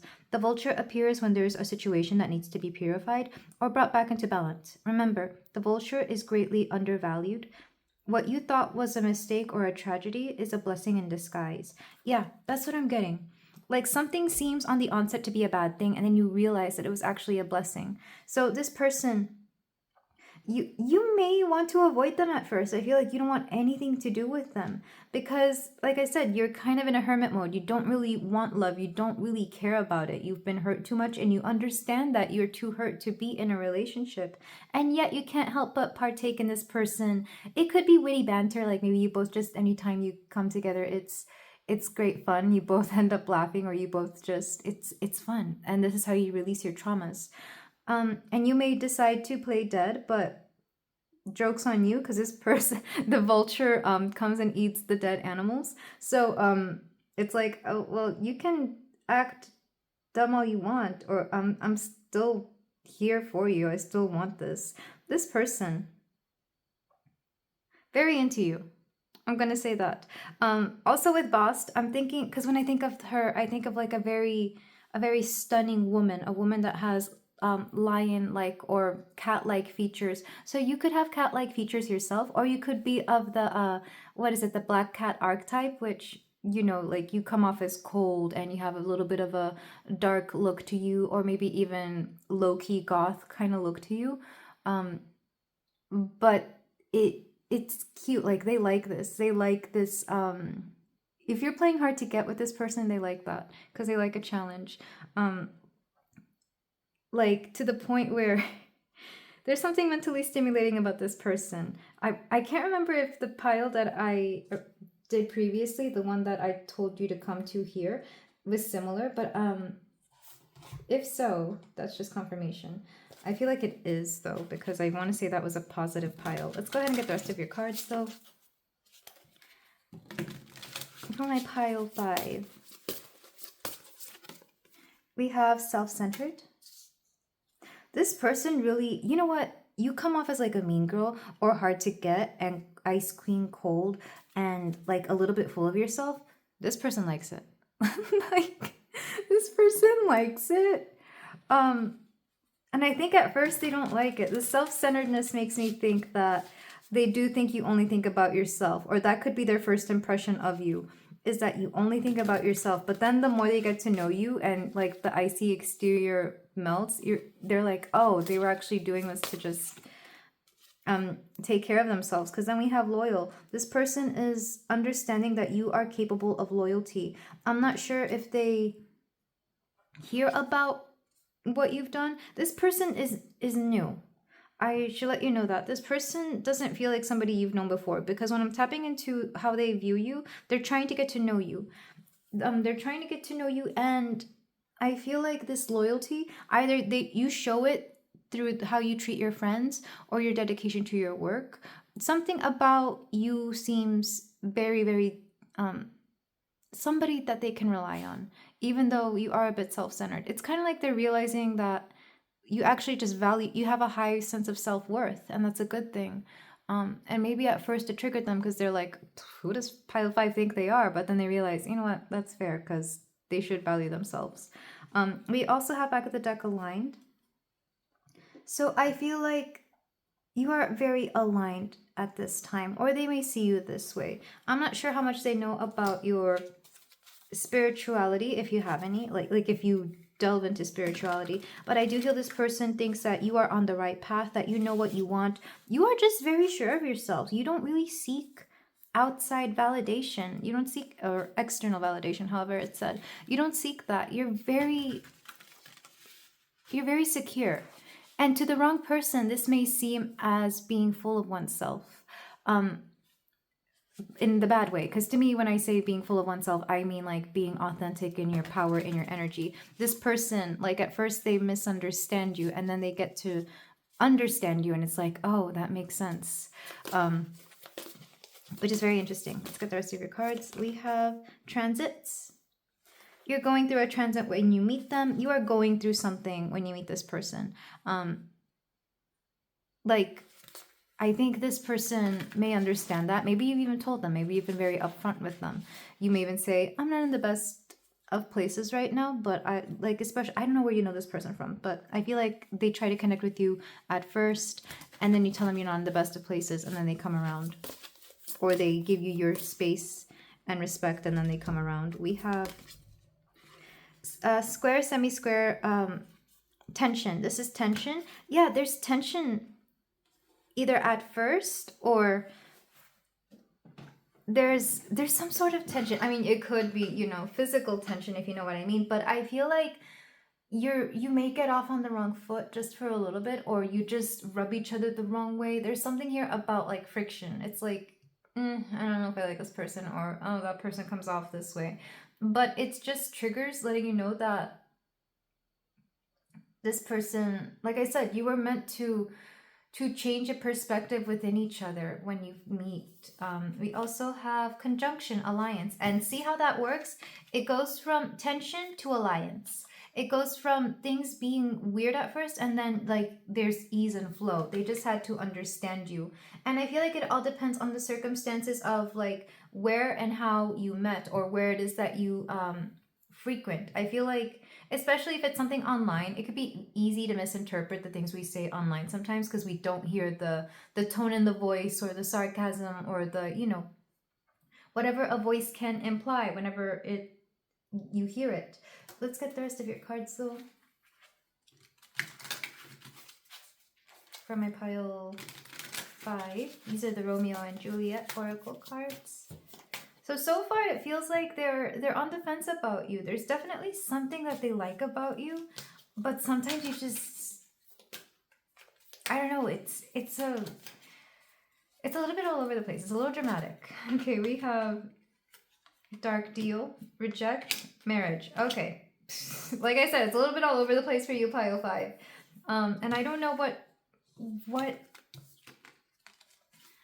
it's like. There was a dark deal, you reject them, but then you don't, or reject dark deal marriage. I do not know in which way this, I'm being told this person could have come from a previous commitment. or like if they weren't married, they could have been engaged. There was something long term. Somebody here had something long term, but then something dark happened. And this is coloring the way that this particular connection plays out, because I do feel it will become a connection. Okay. Very strong ringing in my right ear as I say that. That's that's the masculine side. So whoever the masculine is here, whoever is pursuing, they're kind of confirming this, that yeah, there's wounds there on both your ends. So let me read these cards. With reject, firm rejection. Not proud you have, but thankful that you have. With marriage, wedding, matrimony, wedlock. For by your leaves you shall not stay alone. To Holy Church incorporate two in love. And then dark deal. Wrong decision, incorrect direction. I paid thy poverty and not thy will. There's something here about this start. It's a rocky start between you and your crush. A little bit of a slow burn, or like enemies to lovers. Like you clash at the beginning, but then you realize that it's that same clash that kind of draws you to each other. I'm thinking from what's the show, Parks and Rec, how Leslie and Ben, when they first meet, they're very much against each other because he's trying to cut costs to her department, and she's all like, no, this is my department, I need that money for my department. Or because they work together, it's in a workplace situation for them. So it's like at first they disagree, but then they realize that they actually work very well. Like they have similar ways of working, thinking, and they're very compatible. There's something similar in this connection. At first you're like, oh no, and then you realize, oh wait, actually we get along. Let's go ahead and get the last cards. Or what am I missing? Oh, the love oracle cards, of course. The romantic cards.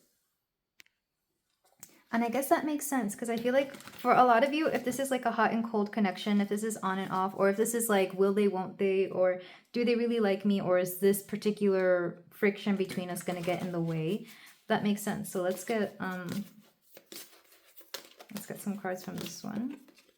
Home and family. There might be some changes coming up regarding your current home situation. A relocation could also be possible. This card also stands for starting a family together. I'm hearing for a lot of you, this is relocation. Either you are moving towards them or they are moving toward you. If we are talking about a work situation, it could be somebody transferring in or out of your workplace. You could be transferring. Because I'm not really getting family. Unless, of course, like I said, there's a divorce involved and somebody has kids. Something along those lines. I'm going to get another one because I was told to get... I'm hearing two more. Okay. So 3 seems to be your number here, pile 5.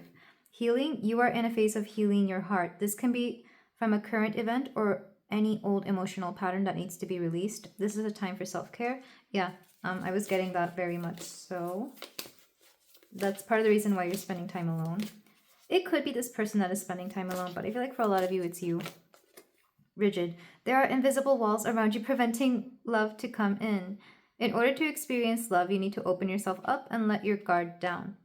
I don't know if I have yet released this reading, but I did one called Why Are You Still Single? For those of you who want to know why there's been like, why you've been single for a while, or why there hasn't been a lot of love action or something like that. So if you want to go to that reading, you can. But for a lot of you, you still have your walls up around this person, and that's fair. It could be that they want to get to know you, but you won't let them.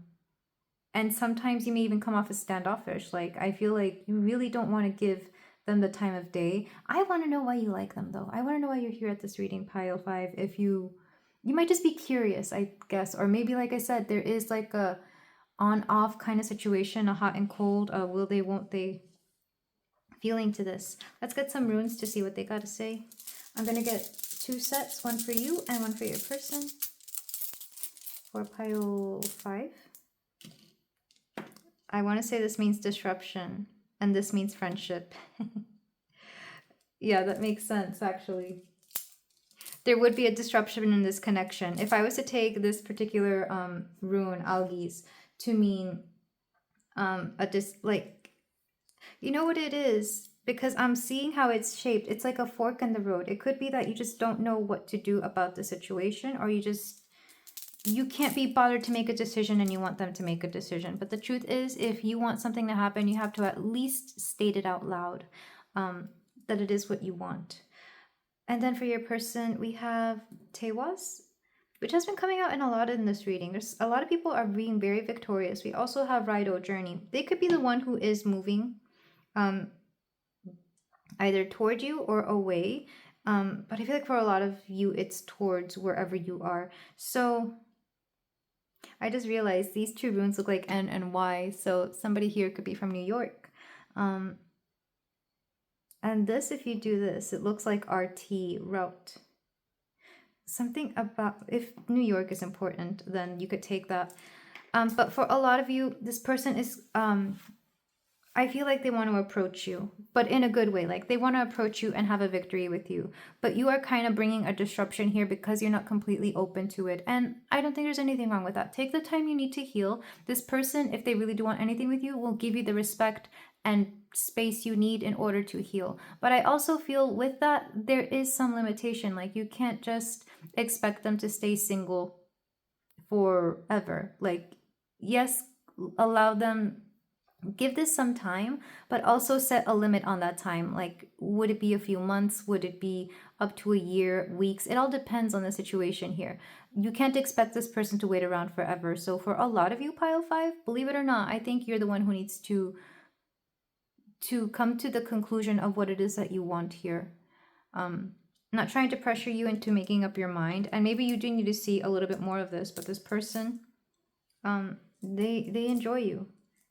Even when it's like, gosh, this really does feel like enemies to lovers. Like, you know in Dragon Ball, when you find out that Vegeta and Bulma become a thing and everybody's like, how and why and what? This is what this feels like. Because I feel like to some extent you may not even agree or get along, or there's just something different about this connection and it's very obvious, so people may wonder. But they do inevitably end up together.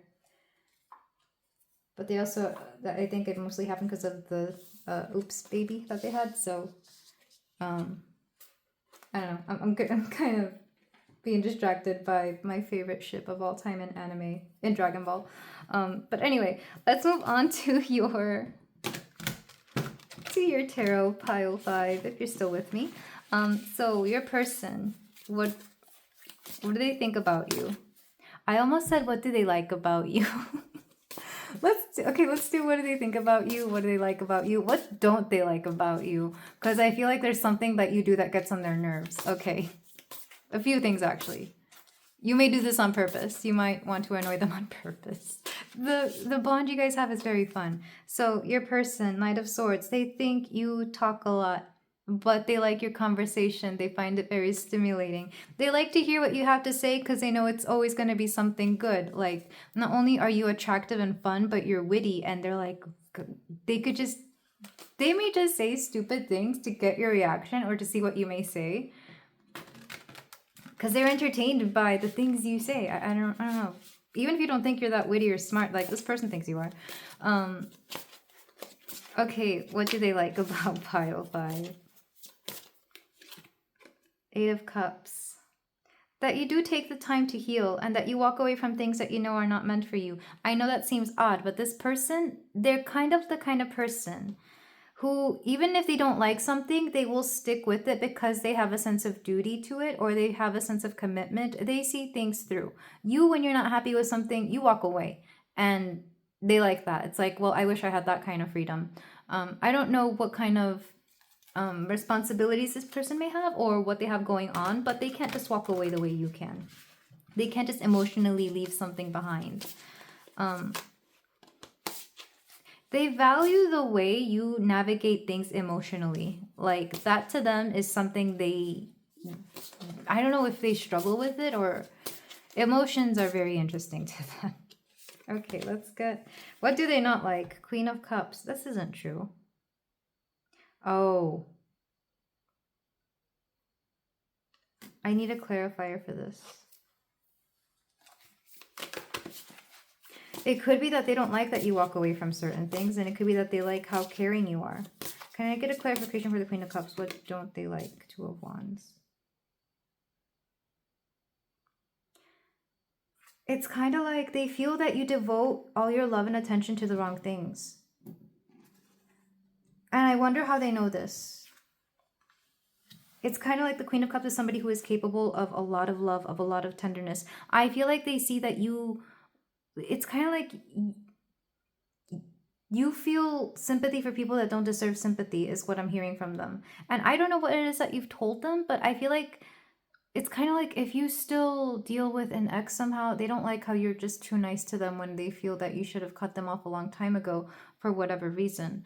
Or this is coming off as being too soft, because I don't want you to think that this is them saying that you're too emotional. I just feel like they think that your emotions can cloud your judgment towards certain people. And therefore it makes you seem either gullible or not weak, but it's like they don't like it when people take advantage of your big heart, because I feel like it can be easy for people to do that, especially because you're so kind and loving.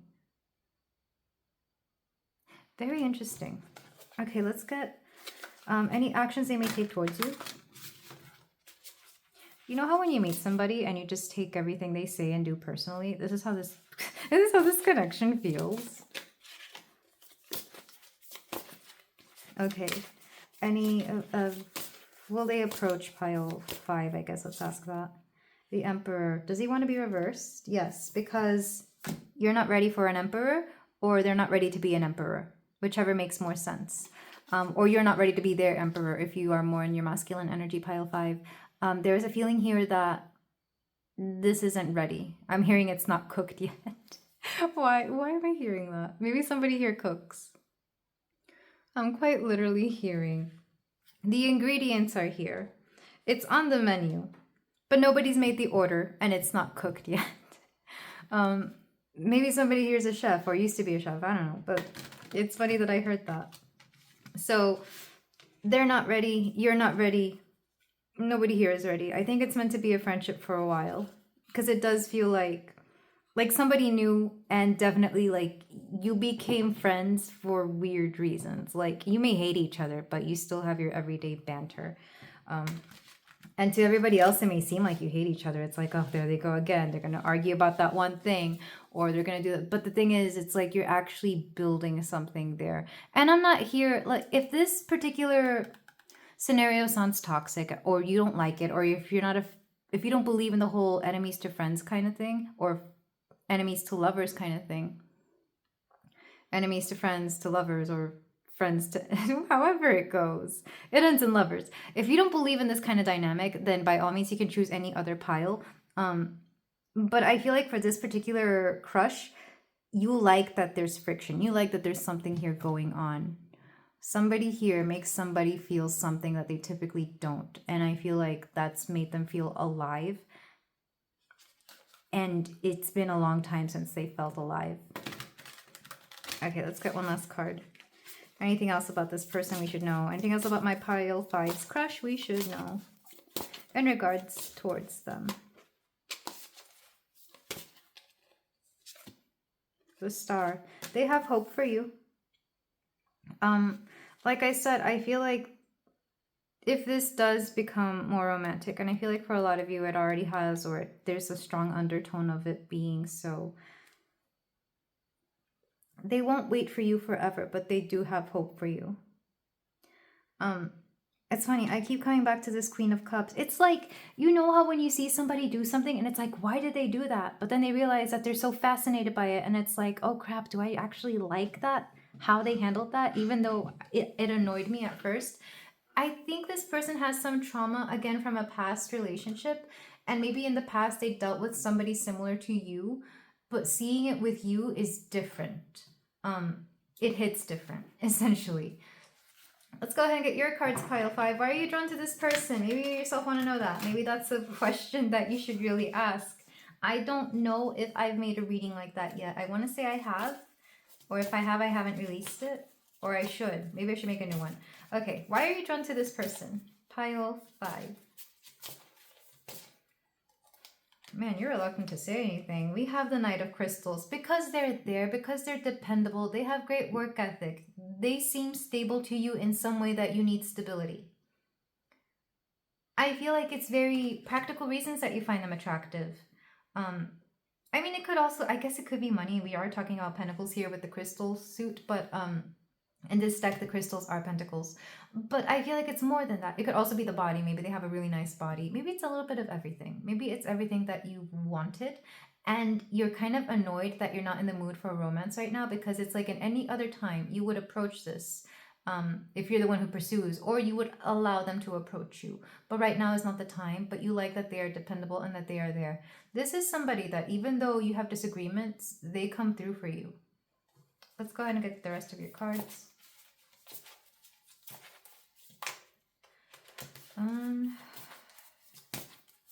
Another reason why you like them. I guess more internally.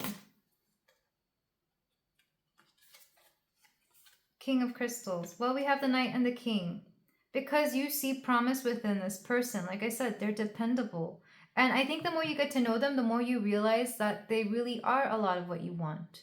But the energy I'm getting from you, Pile 5, and you can confirm this if you want or not, is that you're not really caring for relationships. I think you get crushes just because crushes are fun to have and you're single and you have, you know, it's like, whatever, I have a crush, whatever. It could be, I guess, a workplace crush because you're there all the time, and if you happen to work with attractive people that you like and that you get to, you know, interact with, then that's a thing. Or it could be online within your community or within your friend circle. But because you disagree so much, I feel like, you know what, there are friends that are like this. Friends that disagree a lot, but they like each other. It's that kind of energy, but like, you know, it's like you disagree with everything, but you're still friends because there's a basis there of respect. There's respect here, and I feel like you have a lot of respect for this person. And they do too. They just don't understand how they can respect you when they disagree with you. It's more mind-boggling to them than it is to you. I think you understand this. I think you make it a point to understand this because, like I said in the beginning with the oracles, you are reading up a lot on how compatibility works, on how chemistry works, on how people work. All right. Any actions you should make towards them? Awakening. Judgment. This is the Judgment card in this particular deck. And like I said, you have to set some limits here. Because when I see Judgment, I think of Judgment Day. Of course, in the Bible, it's like the day everybody's supposed to go to heaven, or I guess out of nowhere. Or is that Epiphany Day? I don't know. But it's kind of like you have to make up your mind about whether you want this or not. Because this person, I guess you could also ask yourself, is this person good for me or not? Like, would this work out? I feel like after some point, it wouldn't make sense to keep this tension between you and this person. I think after some point, you have to both sit down and have a discussion. It's like, hey, are we anything or not? Are you feeling the same way that I feel about this? Do you want to try it? Like, there has to be that discussion. You can't just keep ignoring this person forever because it's there. Like, if you feel that it's there, it's because it's there. It's a serious conversation, which I don't know if either of you will want to have, but it has to be had. I feel like you're going to have to initiate it, though. This person wouldn't. Again, because they like your conversation, they like how you talk. This person probably would never admit it, but they like how you communicate certain things because you come off very intelligent when you speak. Very, I'm hearing very literate, which I guess if this is like online or if it's more with words, like written word, then that would make sense. You come off as very well spoken. They like this about you. Okay. And they would want you to take the lead in terms of where this is headed. Okay, let's get another, which would make sense with the Emperor reverse. Let's get 2 more cards. 9 of Cups. This person in any other time would be a wish fulfillment. I want to say some of these came out in that pile I was mentioning earlier that I told you to come from. I want to say maybe these two. I don't know. Maybe just the 9 of Cups. One of these cards showed up there.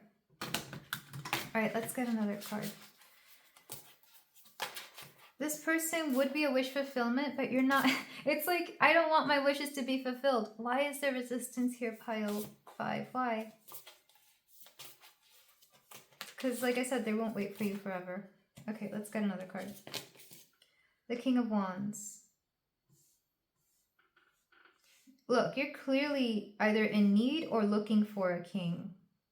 Because there's all this masculine energy. I'm taking these kings to be like things that you need in a relationship. You need somebody who is both parts stable and a go-getter, an achiever, and somebody who keeps things fun and interesting and new. But is also stable, is willing to, you know, make a living, a good living, is able to be there for you, is dependable. I feel like you found this within this person. But if you're not wanting to accept whatever the universe has to show you, the universe will be like, okay, then let's give this person back their free will and they can go to, well, there's always free will, but let's give this person more options to choose from and let them send them on their merry way. At the very least, it's like you like them for the stability. But you're also, you can manifest things that in the end you're like, I actually don't really want this. I know I've done that. I've manifested things and then I'm like, oh, you know what? I actually don't enjoy this. So that could be the case for you, pile 5.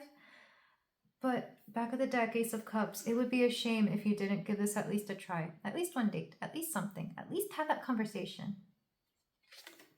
Strength, yeah, because you have certain things to overcome and this person could be something, like the connection with this person could be something that helps you along with that. But yeah, that's what I get.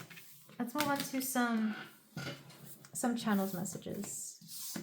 You with your cute reluctant crush over here, pile 5. It's like, I didn't mean to have a crush, but the way me and this person get along, how can I not have a crush is what I'm hearing. Oh, okay. There's the ringing in my ears for the feminine side of my left side. It's weird. I don't think I've ever had this much ringing in my ears in a reading before.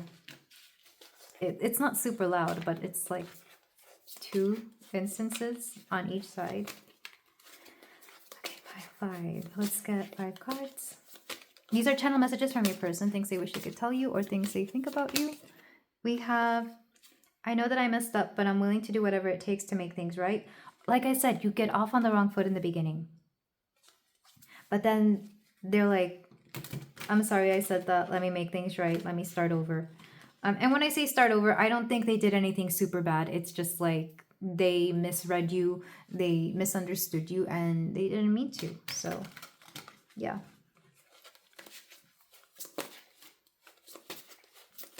We have, your silence is the loudest sound of all. When you don't talk to them, they notice and they wonder why they notice. And this is cute. I think this would be fun to watch. This feels like a rom-com. Every day is just another day without you. They notice the days that you're not there and they're just like, where's pile 5? I want to go mess around with pile 5 for a minute. Where's pile 5? I need to argue with them because if I don't, I might just lose it. You become part of the routine.